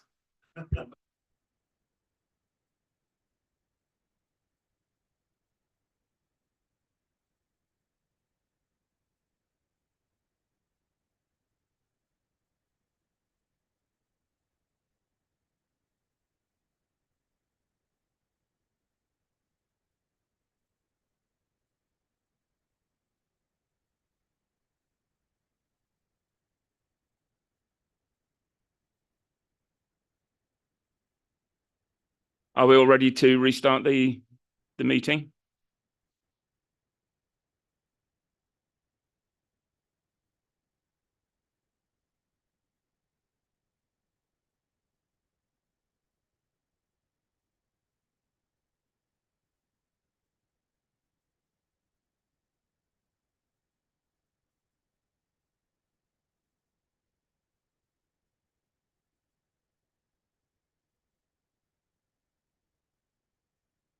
Okay, I'd like to reconvene this meeting, and just before we start, I'd like to make a comment. Yeah, yes, it's a very small point. When I mentioned about Mr. Pape had contacted the council on Friday, Mr. Pape's just corrected me on that, and in fact, it was on Thursday. He received documents on Wednesday, and he did that on Thursday of last week, not Friday. So he asked me to correct that, and I'm happy to do that.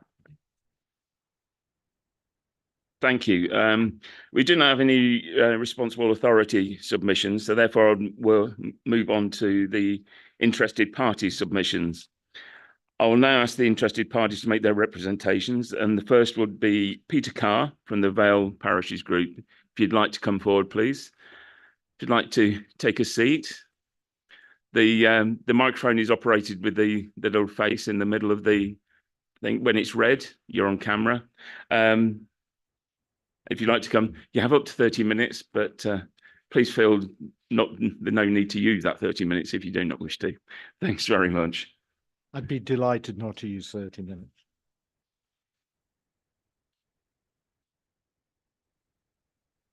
So good morning, everyone. My name is Peter Carr, and I'm chairman of Belvoir Parish Council. So I'm here representing Belvoir Parish Council.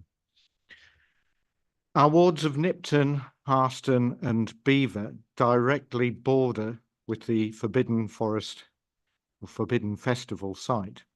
The close proximity brings with it issues of public noise nuisance, being so close to the epicentre of the noise, and unprecedented law and disorder issues, specifically related to drug selling, with knock-on risks to local children.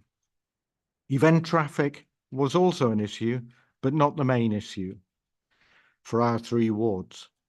Event traffic issues will therefore be raised and discussed by Denton Parish Council.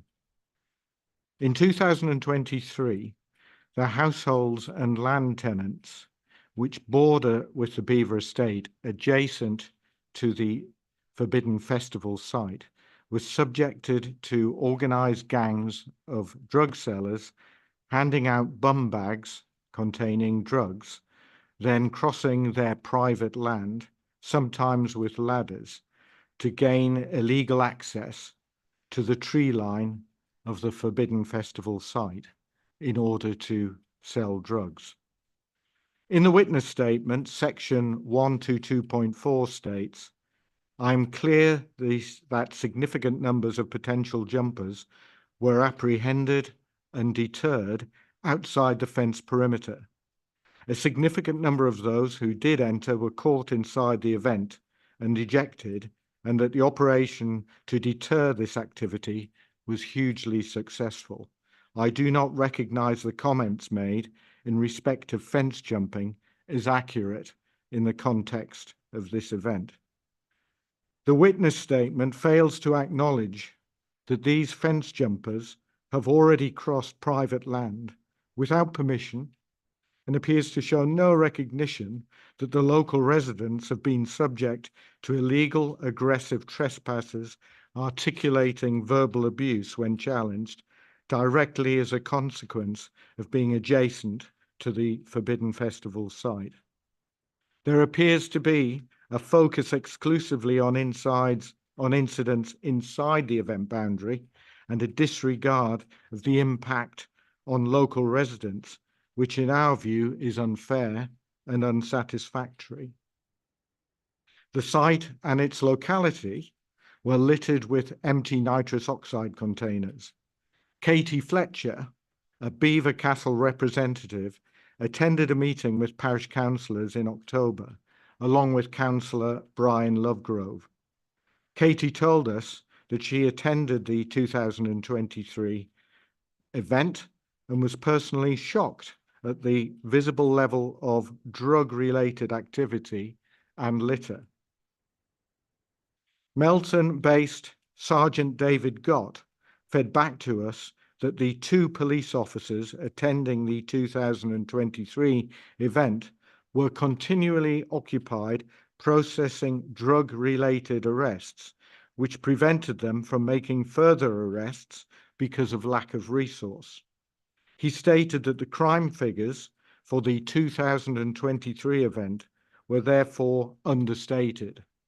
He also informed us that he had successfully applied for increased police presence at the 2024 event, with 6 officers in total to cope with the level of drug-related activity seen in 2023 with a license for 15,000 people, or shall we say 14,999.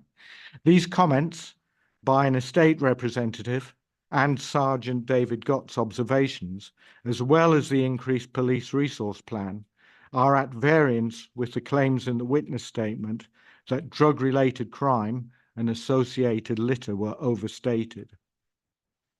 Following the 2023 event, Beaver Parish Council received more than 10 verbal complaints from residents from all 3 wards, which were discussed at the June Parish Council meeting.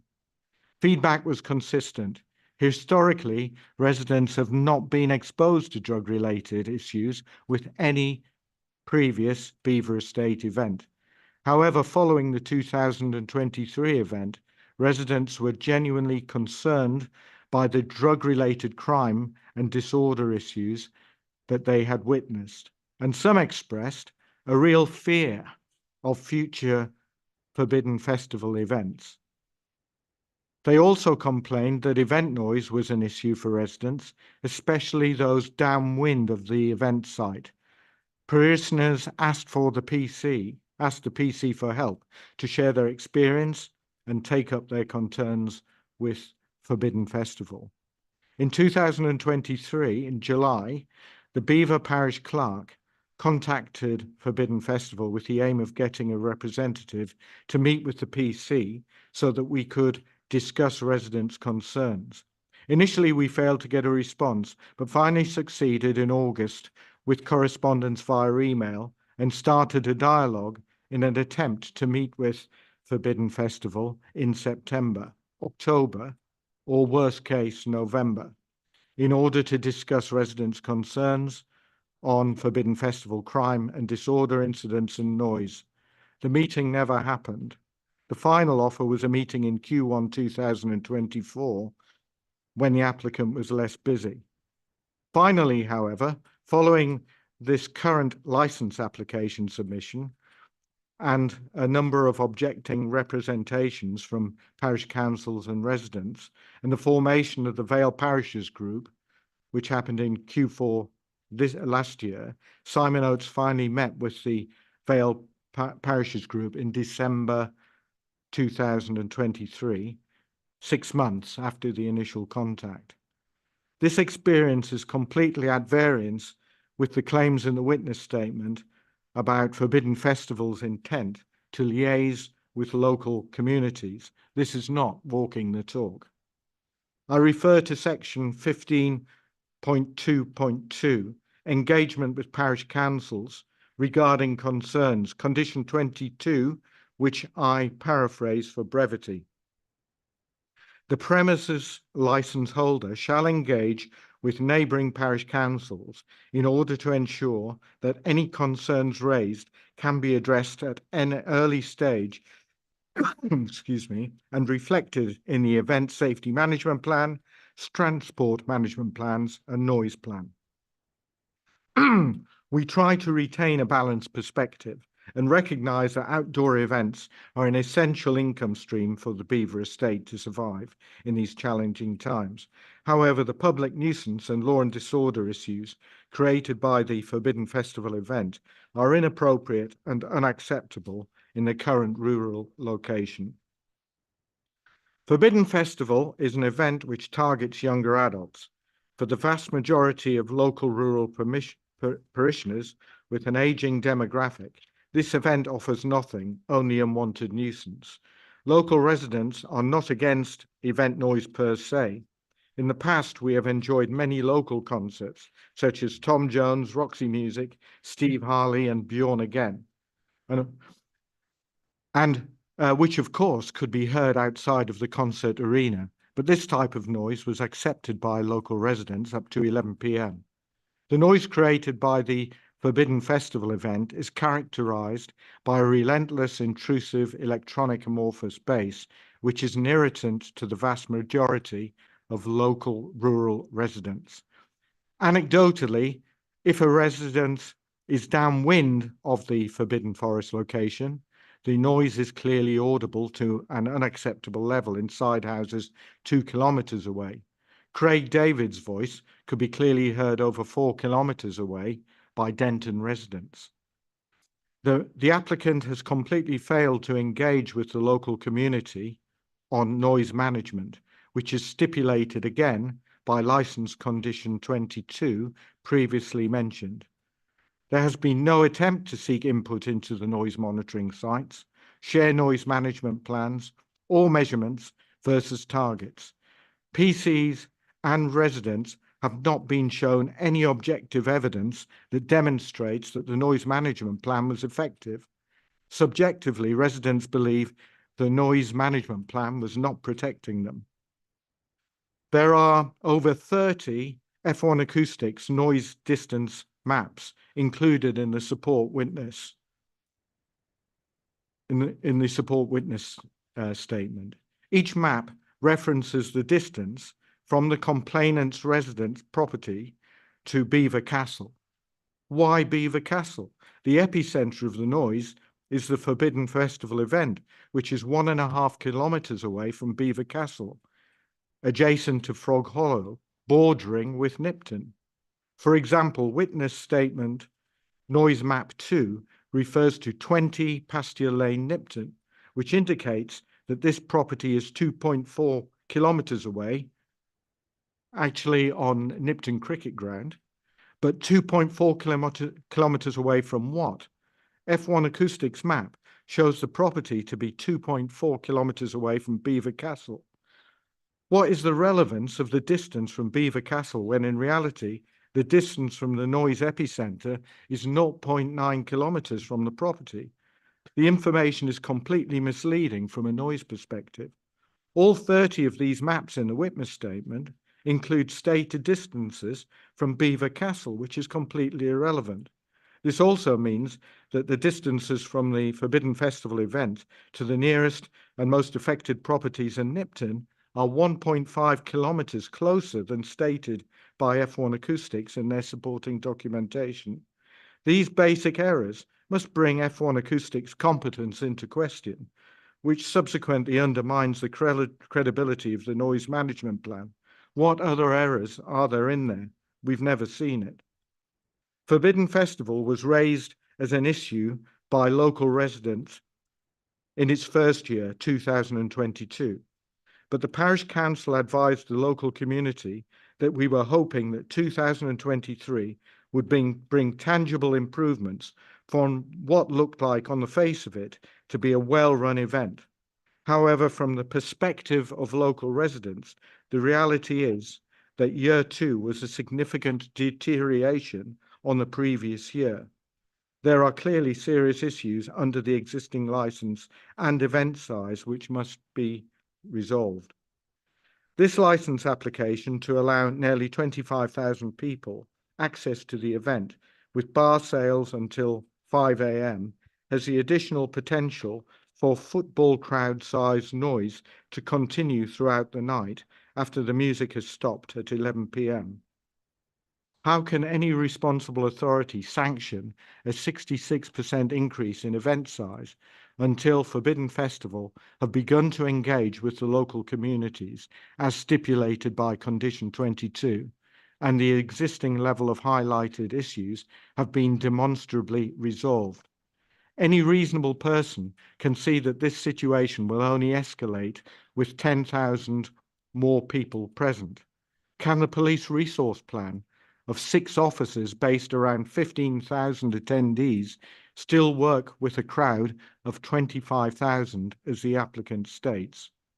Who benefits from the increase in the size of the event, which appears to be driven by Forbidden Festival's need for increased profit? Perhaps the urban communities of Melton and Grantham, with the hotel accommodation for Forbidden Festival employees, will marginally benefit, but certainly not local residents in the rural communities. On the basis of this experience, we recommend that the license application, which includes increasing the attendance from 14,999 to 24,999, should be turned down.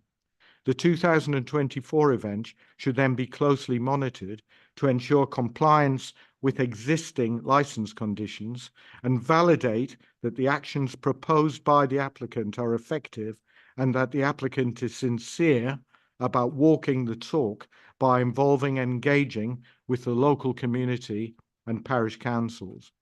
We further recommend that the noise management plan and compliance data are made public so that we have complete transparency of whether or not targets have been achieved rather than an act of faith. Once compliance is demonstrated under existing license conditions, then the increased event size should be considered. Thank you. Thank you very much. If you'd like to remain there for any questions. Councillor Atherton, do you have any questions? Councillor Sean? I'll just ask one question myself then. Given that we've heard a lot of representations about the improvements that they wish to make, are there any other improvements that you would feel would be necessary to either continue with their existing license, which we're not here to discuss today, but the new license? Any other conditions that you would feel should be put into that? Yeah. When you look at Sergeant David Gott's policing plan, that is based around an attendance of 14,999. I think Sergeant David Gott ought to be asked again what his police resourcing would be for the event at 24,999. Because I believe it would be more than 6. Thank you. Eagle, do you have any questions? So, well, we are dealing with a new application. Obviously, the operating schedule for that is contained within the agenda pack, but it is the same applicant. I just want to be clear. On the existing license, you said there's been breaches of conditions on the existing license. Which conditions do you say have been breached by the applicant on the existing license? Well, let's talk about noise first. We subjectively, given the fact that we have perceived significant levels of noise, particularly when facing downwind, we would believe that that must exceed the level of noise outlined, but we've never been shown any of the noise data. We have been told and are told in the supporting data that at all times the noise level targets have been achieved. So that we could only answer that properly if we'd actually been able to see real data. Okay. Certainly the level of crime and disorder that we've had in Nipton when the Forbidden Forest Festival is on is unprecedented. We've never seen anything like that from any event. And I can only believe that the event license security plan should encompass protecting the local community from drug sellers crossing their own land and forcing their way to attempt to gain entrance to the site. Rather than specific breaches of specific conditions, you think the way that the event has been operated previously doesn't support the licensing objectives in the interest of the wider community? Is that your position broadly? In Okay. the interests of particularly the local rural community Okay. that borders with the estate seems completely to be a gap in the protection that should be provided within the license. Thank you for clarifying.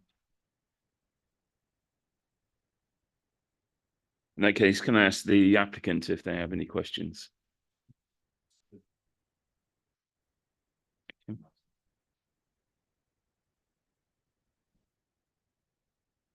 Okay. Okay, thank you very much. Thank you very much, Mr. Carr. Thank you. Thank you. Therefore, they'd like to call the next party, which is Sue Bellamy from the Denton Parish Council. Many thanks for attending almost this afternoon now. The microphone is already on, Yes. and as before, you have 30 minutes, but please do not feel you have to use that. No, I don't think I will. Good afternoon, everyone. My name's Sue Bellamy from Denton Parish Council.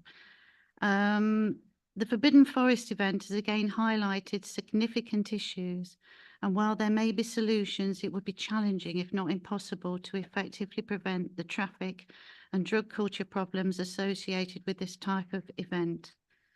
Denton effectively manages with other events at the castle, and for many years has always been supportive of the need to diversify. However, the Forbidden Forest event takes our ability to manage the traffic to a whole different level. The Vale of Belvoir and the surrounding area is very unique and a special part of the country that is enjoyed not just by the local community, but also visitors from nearby towns and cities, as well as from further afield. The Vale and its surrounding area has traditionally been a rural community and employment based around agriculture. The transport and infrastructure functions have only been developed to support these roles. This is now rapidly changing, which leads to the local infrastructure and communities being overwhelmed by the sheer size of this event. The small village of Denton is subjected to an unprecedented increase in traffic during the Forbidden Forest event. This was evident in both 2022 and 2023. This begins with the build period, the actual event, and the breakdown. General consensus is that the infrastructure surrounding these events quite simply cannot cope with the sizable influx of people and traffic. This may also be compounded this year with the potential A1 slip road north on Barrowby Road being closed from January the 4th until May 31st, 2024, due to a major development being built on Barrowby Road.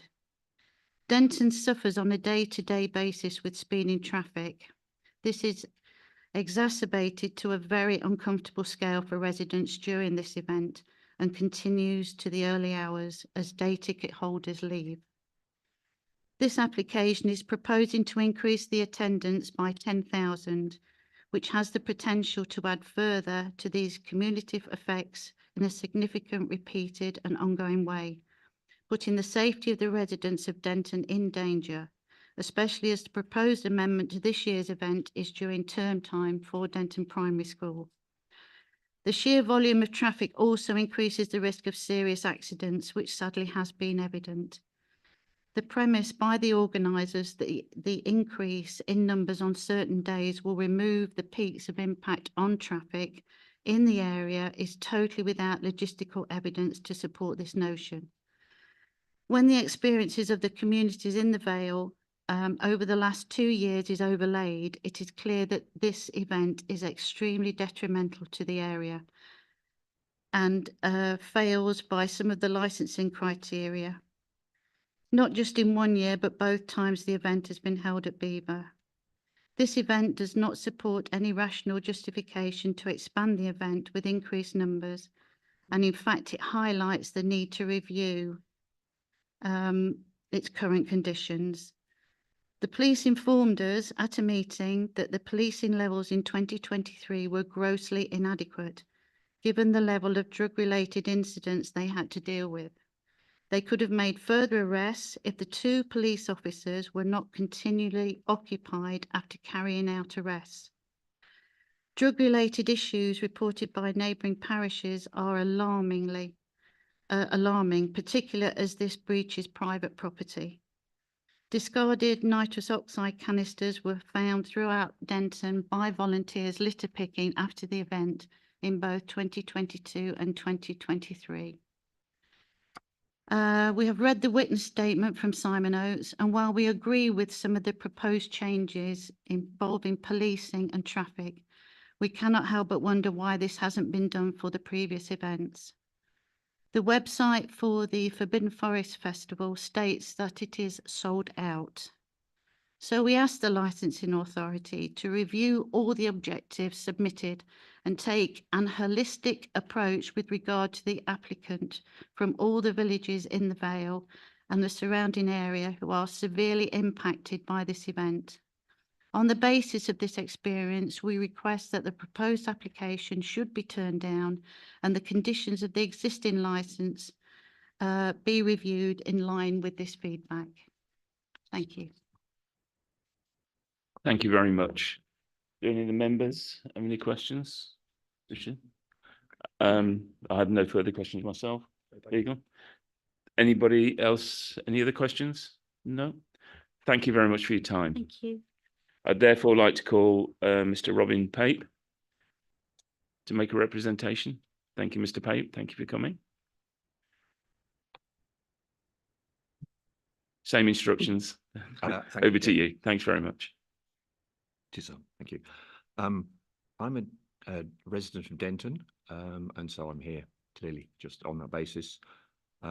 Also, my representation was limited to just traffic. So this year, I'll only be talking about traffic.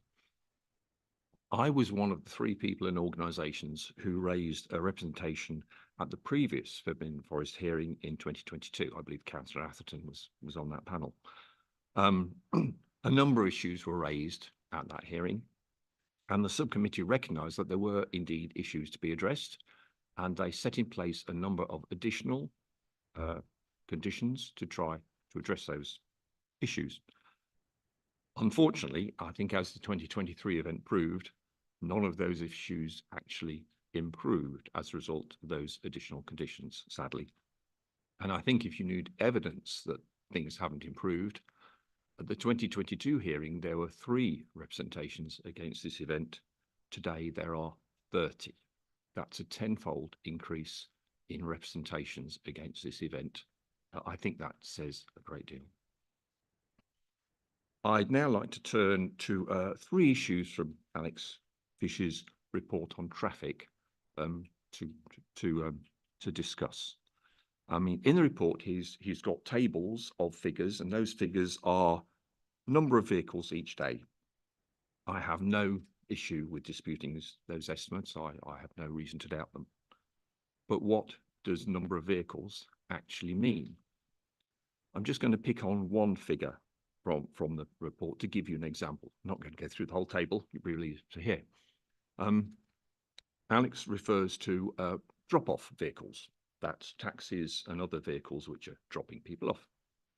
And he says if the license capacity is extended, there would be 1,750 drop-off vehicles on the Saturday of the event. I have no issue with that. However, let me pretend I'm somebody living in Grantham who wishes to go to the event by taxi. Taxi drives me through Denton to the event, drops me off. It then drives back through Denton empty. When I want to go home, it drives through Denton empty, picks me up, drives back through Denton with me in it. 1 drop-off vehicle, 4 journeys. 4 times the number in the table. So if you have 1,750 drop-off vehicles, that's 7,000 journeys. That is the important figure. That is the traffic. The traffic is not 1,750. The traffic is 7,000. And similar issues are on all of the figures there. Number of vehicles is fine, but it does not tell you how much traffic there is. Therefore, those figures give you a very low perception of the actual level of traffic around all of the village, not just Denton. Second point is really related in that because the table, the document only talks about number of vehicles, it gives you no idea of when the traffic is. When are the peaks? How many vehicles per minute or per hour are flowing through key areas? We have no information about that whatsoever. And an issue I raised last year and this year is in particular, is the peak of traffic after 11 p.m. We go back to my figure of 7,000 drop-off vehicles. Half of those obviously people going to the event, half going home again, which means you've got 3,500 taxi journeys after 11 p.m. on Saturday and Sunday. That is a lot of vehicles. And certainly experience in Denton last year was that there was very heavy traffic, virtually nose to tail until 1 a.m. on Sunday morning, followed by a reducing trail well into the night. If the numbers were increased in terms of the new proposal, that would mean there would be heavy traffic to about 2 a.m, followed by a tail off. Is that reasonable? Are there any measures proposed by the applicant to do anything at all about the number of late night vehicles? I don't believe there are. The third point we've already mentioned, but I do want to come back to it. This is about the number of vehicles for the campers. We're told that it will take 2 days to get them in because there are so many of them. That's fine. But we've still got to get them out. And we had a little bit of talk, ask questions about that. They can't, clearly 2 days worth of traffic can't leave on Monday morning. That is physically impossible. We said, oh, well, some leave on Sunday. Well, that's still 2 days of traffic leaving in maybe 1 day. Again, the report is silent on the amount of traffic and when it is flowing. We have no idea how much traffic is flowing any hour, any day. We only know the number of cars on a day. So we simply don't have the information to know how bad the traffic is, how it could be made better. Of the various suggestions made about improving traffic, signage, etc., would be very welcome. The only one which I believe would make any difference to daytime traffic would be the sign on the A1 directing people to the A52. But sadly, we're told that that will be turned on and off as somebody feels like turning on and off. So if it gets a bit busy, everything will still pass through Denton. If that sign were made permanent, that would, I believe, make a difference to daytime traffic. But even that would make no difference to nighttime traffic because people leaving the castle will go where they wish. They'll drive through Denton if they wish to, because there's nothing to stop them. There are no signs, nothing to stop them. So I don't believe that the suggested changes, as we have currently seen them, would make any material difference. At the same time as we have 66% more people, therefore 66% more traffic. So any issue from the 2023 event will simply be 66% worse if you agree to the increase in capacity. Because of the various issues I've highlighted, and above all, the simple lack of information, we don't actually know anything about the amount of traffic flowing where and when. We have not seen any information. You have not seen any information on which to base your decision. So I suggest that you do not have sufficient information on traffic to justify increasing the capacity. Thank you. Thank you, Mr. Pape. Just before I go to the other members, I'll ask one sort of question. are there any of the mitigating factors that the applicant has put forward? Which ones do you recommend, and which are there any other? You've mentioned one further mitigating factor that you'd like to put in. Is there any others that you feel should be highlighted or put forward?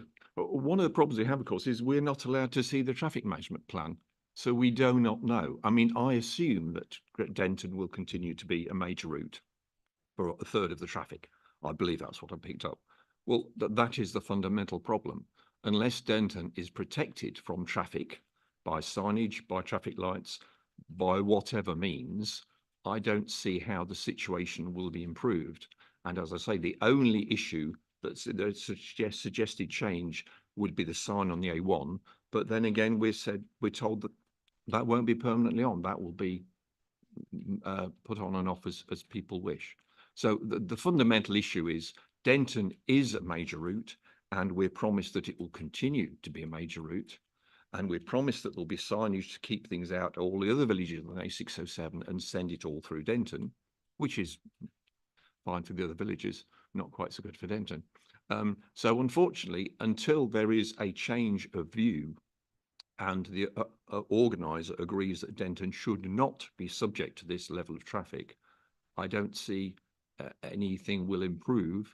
Signage would help, signage keeping people out of Denton, but unfortunately the signage we have to date actually directs the traffic into Denton, not keeping it out.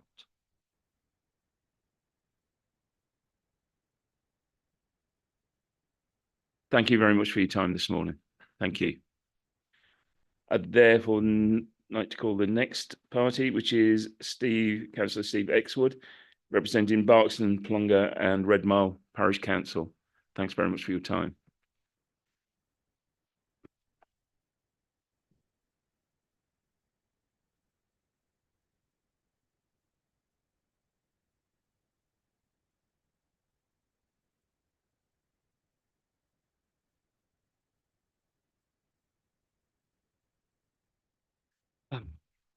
Good morning. My name is Steve Exwood. I'm a councillor for Barkstone, Plunga and Redmile Parish. I will present the views of the Parish Council and those generally of our community. I will also make a separate representation on behalf of the Vale Parishes Group. More on that later. You'll have seen our detailed written representation, which is based on a significant level of community engagement. Our parish is some distance from the event and is thankfully shielded by a range of hills. However, the event already causes a significant level of public nuisance and creates risk to our community. Any expansion of the event will just exacerbate the situation. Like other parishes, we naively thought the event would be similar to those previously held at the Beevy Estate. How wrong were we? The prior event were either smaller, aimed at different demographic, or had traffic spread out over many days or during the period of a day. This event is all about a very large number of people arriving and going at the same or similar times and squeezing into a relatively small traffic area. Despite the proposed alteration of the schedule, human nature and weekend profile of the event will ensure that there will be huge traffic volumes at certain times. The Forbidden Forest traffic plans have sent these huge volumes of cars down single track lanes with the obvious consequences of the drivers going their own way, causing widespread chaos. There has been 2 significant traffic accidents in our parish. In addition, the customer demographic has a unique driving style that is significantly more dangerous than others. Just ask their insurers. The event is based around hedonistic behaviour and lots of noise. The customer base demands lots of support, which in turn creates the need for significant support functions of all types, creating a high level of 24/7 activity. The event and its customer base require not just late night, but overnight entertainment. Not necessarily audio music, but they will be a large number of people on the site in a small area. All this in a family-orientated residential community with poor access and limited resources. It is unlikely that this event will be licensed in any urban area for the same reasons. So why would it be licensed here? The residential location and the difficult access routes to the site in conjunction with the event style mean that a successful event is almost impossible, and despite being experts in this field, the Forbidden team freely admit mistakes have been made. The event is a significant problem for all the nearby communities for both years it is operated. Doubling the size and extending the event with a bit of tinkering is just going to exacerbate the situation and make the problem more difficult to resolve. The event organisers selected this site for its remote, quiet, secluded, rural and forest-style locations, but doing everything possible to change its nature. This will forever be a conflict, and perhaps a more suitable location, more in keeping with the service provided, is identified. The event should be kept at the same size and period while the significant issues are being addressed and managed out. In support of our neighbours at Denton and Woolsthorpe, the road network is just not suitable for these large volumes of traffic, and the common driving style is a very risk to all. We've seen major road traffic events each year.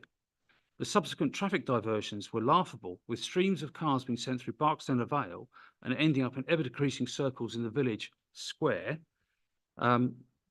which increasingly exacerbated young drivers acting dangerously. There are massive levels of traffic through nearby villages.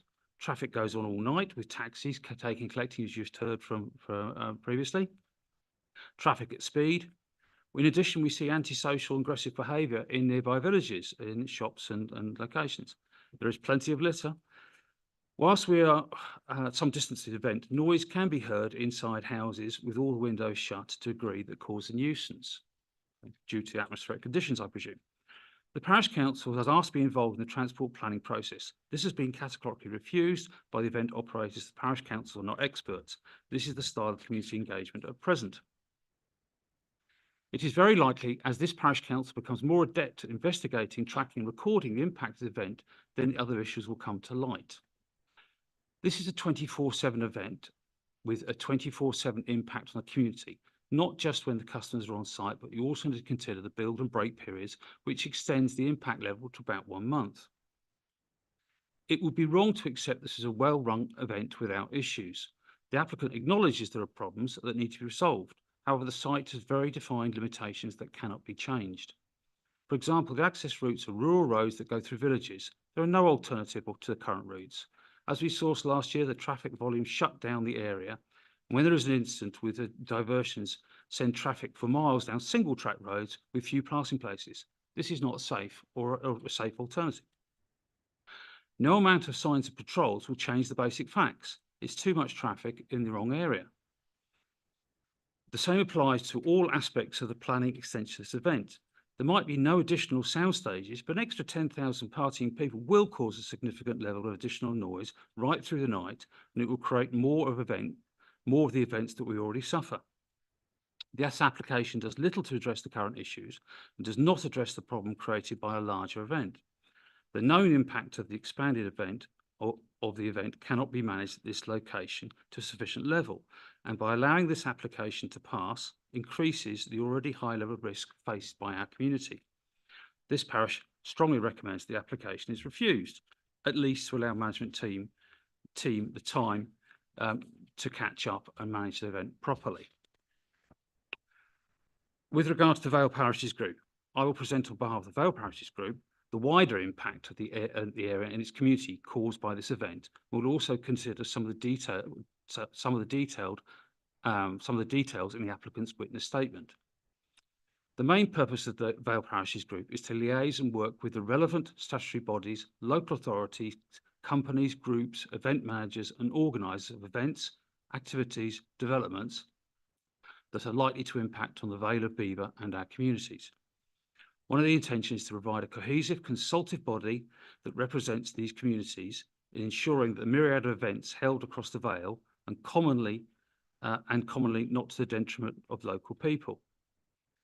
The Vale Parishes Group members are 7 and growing parish councils covering an area from Bottisford to Long Clawson and Red Mile to Denton, an area that covers 2 borough councils and 2 county councils.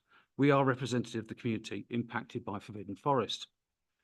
It is clear that in the past there's been a limited joined-up thinking and planning with the community. Also, that the scale and impact of the Forbidden event has not been considered sufficiently. It is also clear there has been none, or at best extremely limited consultation with the community or the parishes that are undoubtedly severely impacted by this event. Proper mandatory consultation, communication and coordination with the communities on all events of this nature should be a minimum requirement and something we expect going forward. The witness statement says there's been consultation with the parish councils. They report the opposite. For this application, the Vale Parishes Group have made our concerns known to Beaver State, and we asked them to arrange a meeting with the Forbidden team. We have met, but heard nothing since this meeting. This feels very much like a one-way street. It is noted in the witness statement that Forbidden Forest is now offering to establish a community liaison group. This was actually proposed by the Vale Parish Group to the Police and Community Crimes Commissioner in a meeting in December. We have seen reports commissioned by the applicant that say that they will comply with the licensing conditions. However, there's no evidence to say these reports are correct. There is no monitoring by Melton Borough Council or independent parties to confirm these statements. However, there is real evidence from the community to show the scale of the impact of this event. It may be correct to say the community cannot today provide technical evidence of breaches. However, remind you that remind the committee of the very broad nature of public nuisance and its legal definition. The committee has seen a number of representations from the community, and it would be wrong for the committee to dismiss them because they're not professional reports. In the witness statement Exhibit 1, the applicant seeks to evidence that the representations were made by parties which were not impacted by the event due to their distance from the event. Whilst this looks compelling, when you look at this in detail, it highlights two very important points. Firstly, the evidence is wholly inaccurate. For example, if you look at line 4 of the list, it says the representation by one party was 15.57 kilometres away from the event, inferring that this representation is irrelevant. If you look at the actual representation, this was made by Barkstone Plunga Redmile Parish Council, and this is the clerk's address, which is used for the postal address for the council. Obviously, the parish is significantly closer. Another example is the crow flies from Redmile to Beaver, which is our parish to Beaver, is nearer 2.5 kilometres, not the 3.9 kilometres used in their example. Misleading evidence. Also, the witness has chosen to use Beaver, as you heard before, as the location. As we all know, the event is not at the castle, but next to Nipton. However, using the castle location falsely suggests there is a reasonable distance from houses and from where representations were made, when they're in fact next door to the event. This very much distorts the correct position. Secondly, what Exhibit 1 does do is evidence the huge area that is directly and severely impacted by this event, with the noise and traffic issues from Barkstone right the way across the Vale to Denton. Also, whatever you do, access it through small villages and narrow lanes and dangerous junctions. If you look at the map, there is no alternative route other than going through dangerous junctions, narrow lanes, one lane roads. There is no alternative. I would also like to take the committee through another section of the witness statement. Clause 134 says that you need additional day on the Thursday to avoid traffic issues on large numbers arriving on one day that caused problems in previous years. So they accept this is an issue and that they need to take action to alleviate the problem. However, in clause 21.1, they say, in the current event model, 9,000 campers arrive on Friday, 1,000 on Saturday, and 5,000 day ticket holders come and go on the Saturday and Sunday. They then say in clause 218 that 2,000 hotel rooms are booked for the weekend for festival goers, people who attend for the weekend but don't camp. This increases the traffic, as you've previously heard. In clause 21.2, they say under the extended licence, if granted, that 7,000 campers will arrive on the Thursday, 9,000 campers on the Friday, and 1,000 on Saturday. This means there will be 8,000 day ticket holders. We can say that also, by using the same number extrapolation, there will be 3,500 weekend ticket holders who will stay in hotels and come and go, causing the problems we already mentioned. So we have an additional 7,000 people coming and going on Thursday, with the same number on Friday, an additional 4,500 coming and going over the weekend, with the same number on Saturday. However, this does not alleviate the problem we have on the traffic number arrive on Friday in the current model. all we're doing is just having the same amount of traffic, but extended days, causing more of an interruption for the community. One of the other problems, as you've rightly pointed out, is the 10,000 going from the event on the Sunday and the Monday over a limited period of time. That's 10,000 today's allowance. Now we have 17,000 leaving the site. The witness statement clearly sets out that the existing issues are just going to get worse and the extra day will not help the traffic. We can only assume the real reason for the extra day is to increase sales on the site, which in turn creates more traffic by bringing supplies to keep the client's base fed and watered. The impact on the community will be almost doubled. These are just two examples of how the application, its reasoning, just does not stack up. The Vale Parishes Group has been investigating the issues with the prior events and consulting the parish council and the communities. After collating all the information, the community feedback from the Forbidden Forest event is resoundingly obvious that this event causes sustained nuisance to the public, attracts a serious level of organised crime, creates a platform for antisocial behaviour and puts the public at risk. All areas that the licensing process is designed to prevent. This event has a troubled history. Just look at the relationship with its previous Grimthorpe Castle location. The committee should take this history into consideration today. The Vale Parishes Group has heard from the event organisers that matters outside the boundary are not in their control. We've heard from the police that there were 2 officers on duty at any one time last year for the whole event, and for long periods there was no policing at all. This is not appropriate planning and appropriate integration of responsibilities. Just to get to an acceptable level under the current licence, the following areas require improvement: nuisance and noise planning, communication with the community, policing the area, and traffic planning. None of the above seem to have been successful to date, and whilst there have been some positive changes to the event planning, the proposed increased numbers will nullify the impact and we move backwards if the application is allowed. The current situation is not sustainable and will have to change. Why would a bigger event make this any better? There is no evidence the application support this. There's one final point I would like to make. This event does not benefit our community in any way than the few free tickets that are provided. Yes, some people from Melton are casually employed and some hotels in towns take bookings. Also, taxi firms will make an absolute killing, as you've heard, running 24/7 for the entire period, again at the detriment of the community. However, in our community over the event period, we see that businesses lost as bookings are down in the local hospitality and accommodation sectors. Local businesses impacted and suffer increased costs. Also, we've had to pick up the litter. There have been plenty of nitrous oxide canisters freely spread around the Vale. Who is kept awake at night for extended periods?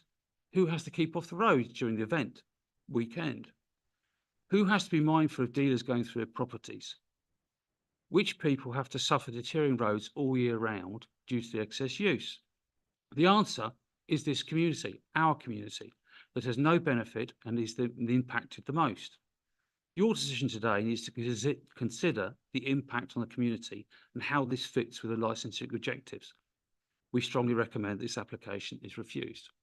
Thank you. Thank you, Councillor Exwood.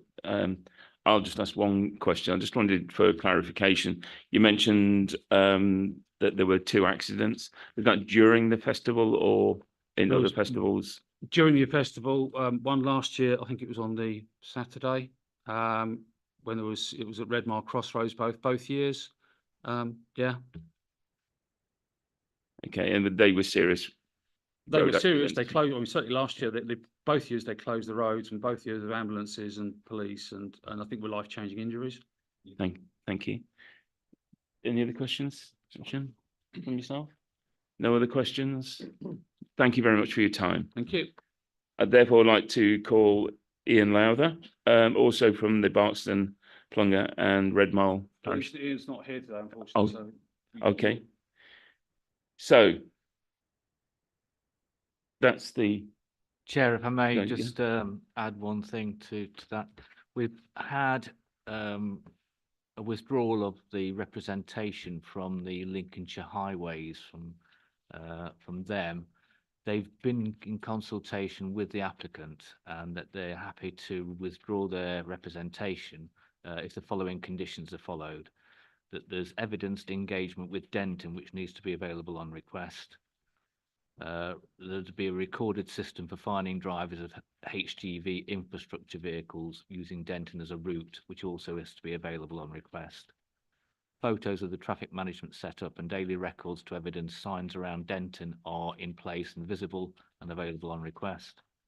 Speed reductions on the A607 around Denton to assist with safety, i.e. 60s, 40s, 30s. A shuttle bus from Grantham proposed route on the traffic management plan so we can ensure that the route is clear. A full traffic management plan no later than the 29th of March 2024 for Lincolnshire highways to raise any traffic regulation orders, and they'll check with their team that can be raised by Leicestershire and cover the area, and that a register of an event on the highway form for Leicestershire County Council be submitted by the 23rd of February and register the event that affects the highway, Lincolnshire County Council, for us to plot and advise any potential conflicts. They've asked that those be included as a condition if this licence is granted. So just to be clear, these are agreed between These have somebody who been- made a representation and the applicant. And the applicant, yes. Very well. I've seen that email as well. Can I, and we wrote back to say, yes, we agree those conditions, and hence the representation was withdrawn. Yes. Can I ask Ms. Greensmith just to read the paragraph before that, because it goes to how we put our representations. Oh, yes. So they've reviewed the proposals Alex has sent me, as well as the additional licensing document issued on the 17th of the 1st, 24.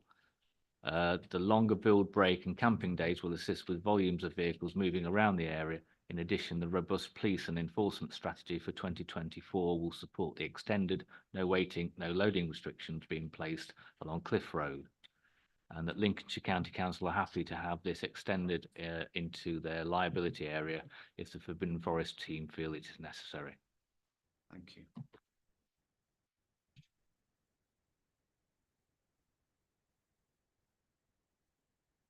In that case, come to the closing speeches. I'll now invite the closing speeches. So if any of the interested parties wish to make a closing statement, I'll go through them by name. Councillor Carr, would you like to make a closing statement? Councillor Bellamy? No. Mr. Pape? No. Councillor Exwood? No. And no. Therefore, call upon the applicant to make a closing statement. Thank you very much. And it's not going to be a very long one. It's a few minutes.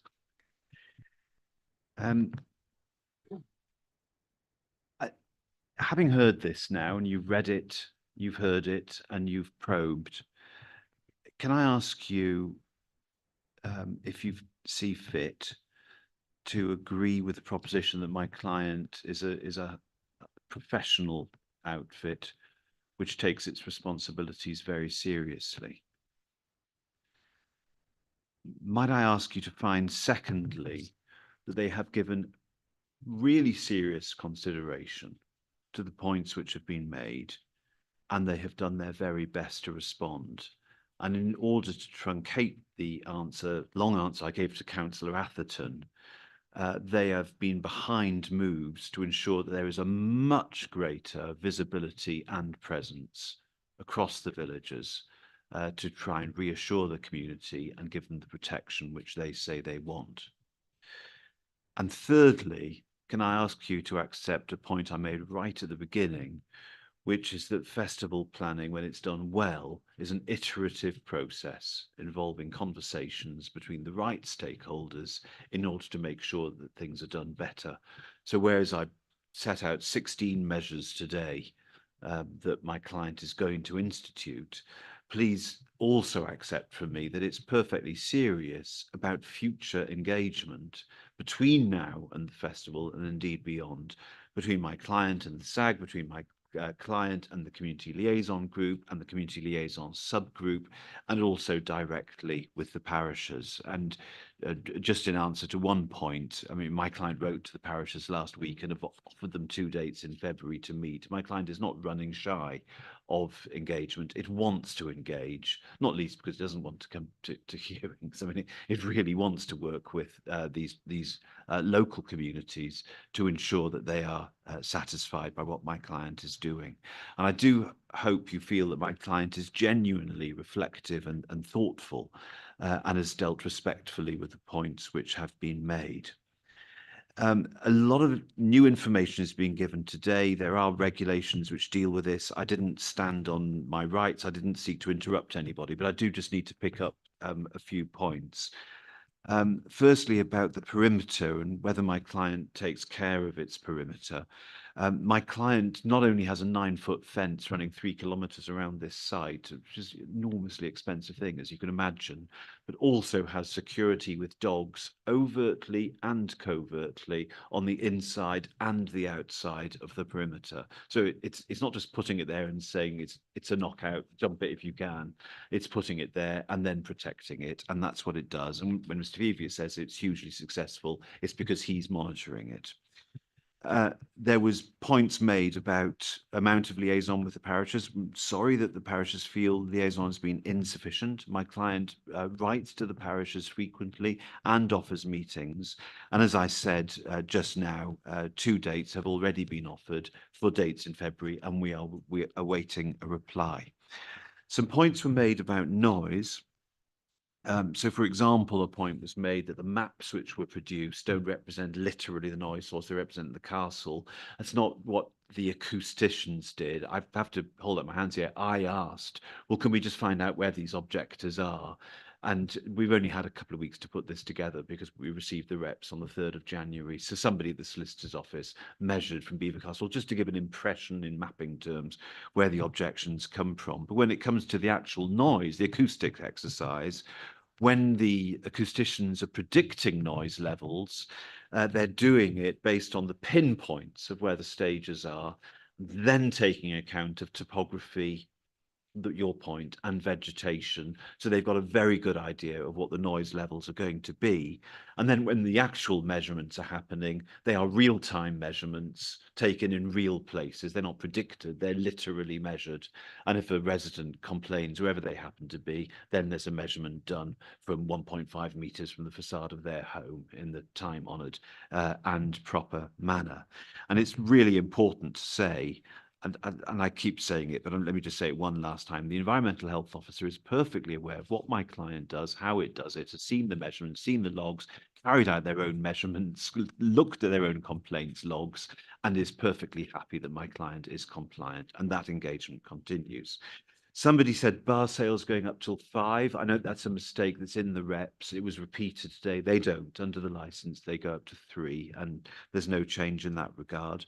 There was a point made that the police could barely cope with the number of drug-related arrests. I've just asked for checks to be made. As far as my client knows, there were no drug-related arrests at last year's festival, but the police did come by on the Sunday to remove items which had been surrendered and seized from customers. And on Sunday, 6 police very kindly came by, but they had nothing to do. So they just enjoyed being on the festival site. It was said, well, how can we be sure my client will engage? Because it is conditioned. And if my client fails to, then that will be duly noted. Are there enough police staff to handle a larger event? The police have specifically said that there are, and they've specifically not said that the infrastructure, the public infrastructure, cannot cope with this increase. Mr. Pape made some traffic suggestions. I mean, it is important just to reiterate that Lincolnshire Highways, who'd made some points in their representations, have withdrawn their representation on terms. And Lincolnshire Highways are fully aware of the points which have been made by the parishes, and they are satisfied with what my client's proposals are, as I hope you are. And you've heard from Mr. Fish, and you can see that he's someone who takes his job seriously. It would probably be right to say, in relation to the reps as a whole, that it's not suggested that there's gridlock. This is just one of those cases. What's suggested is there's more traffic going hither and thither, but it keeps moving.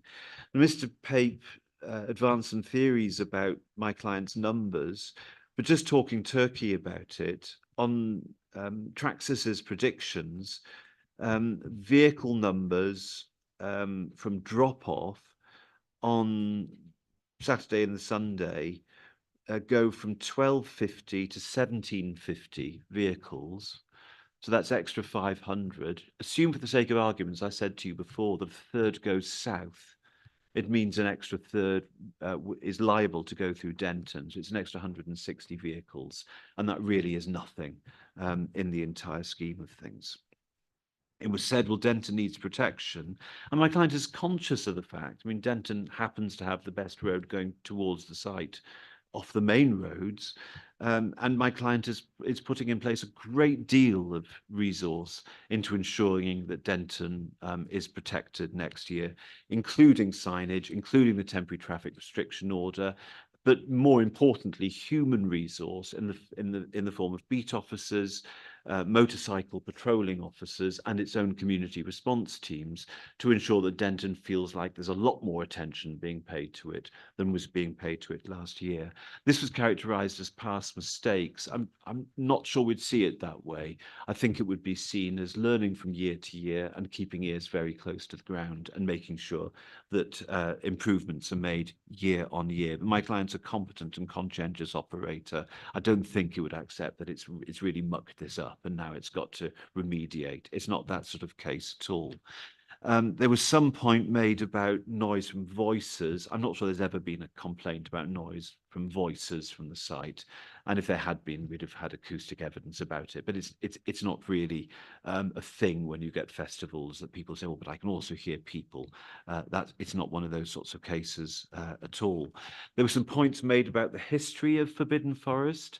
It's not my client's history. My client acquired this festival, I think, in 2021 and has then operated it here in 2022 and 2023. So the history I've described is the complete history of the festival in my client's hands. So we've got to a point really where you've got on the one side, you've got the parish people who've come to say it's not working for them.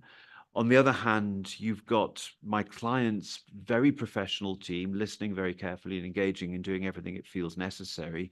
And you know that you've got all the responsible authorities, all the SAG members, plus importantly today, Lincolnshire Highway, saying they're perfectly happy. They don't have issues with this. My client's not causing problems. And I'm asking you to accept that although, of course, there's some impact, there will be more people in Denton, there will be more cars going through Denton and so forth. This is nothing like a level which would enable you to say, this is disproportionate and it's breaching the licensing objectives and shouldn't be permitted. I'm studiously avoiding saying to you, national guidance is saying anyway, every word spoken here is about behaviours off-site, which are not typically a licensing matter at all.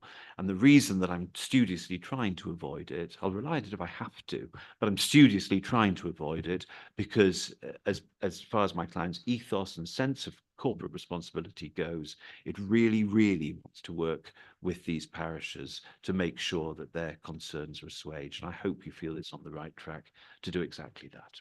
Those are all of my submissions before you. Thank you. Thank you, and thank you everyone for their time. I will now adjourn the hearing and the subcommittee will retire along with the legal advisor. Thanks very much. Thank you.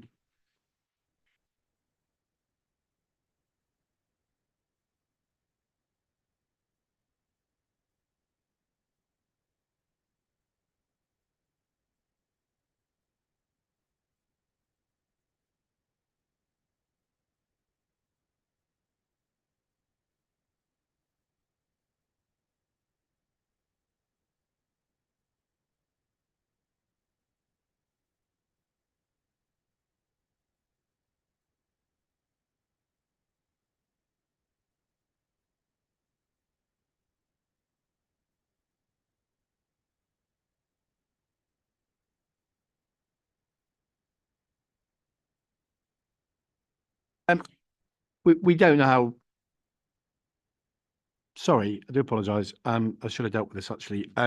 We don't know how long it's going to take, but we would say at the very least we won't be back here before an hour. So shall we say 1:45 at the earliest, please. Thank you.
I'm. Do you want me to read out or? Well, we say we can. Yeah, okay. Sorry. Thank you for your patience, everybody, and thank you for your time today. Thank you especially for all the representations. The subcommittee has reached a decision, and I'll hand over to our legal advisor to present a summary of that decision. This is going to be an ex tempore decision, and it'll a detailed written decision will follow within 5 working days. There has been some so the application has been granted, but it's subject to a number of modifications to the conditions that are contained in the operating schedule by way of either amendment to or addition of new conditions. And I'll briefly go through them. So firstly, it is to limit the capacity of the event to 22,000, no more than 17,000 campers and 5,000 day tickets. I'll briefly, the reasons behind that are just simply down to concerns around the numbers of people arriving on the Thursday and the Friday. And it was felt by the members that there would be a significant spike on the Friday, and that they wanted to take steps to mitigate the concerns around traffic in relation to that. There's also requirements on the licence holder as much as they are able in relation to signage on the A1 and also signage in the surrounding rural roads in order to prevent people in particular going through Denton. There's also requirements upon the licence holder in relation to the shuttle service and their own logistical traffic in terms of the routes that traffic takes, particularly in relation to Denton. There's also a requirement for the licence holder to engage with local taxi companies to that end, but obviously that's not as much in their gift as it would be with their own shuttle service. There's also a requirement in terms of a condition on the licence holder to modify condition 57 that's on the operating schedule. That is in relation to the community liaison group. Reference will be made in there to parish councils, and also a requirement that the licence holder conducts 3 monthly meetings in the 3 months that precede the event taking place. There's also a requirement for a debrief with that group, and that will include and that will need to be held within a month of the event taking place.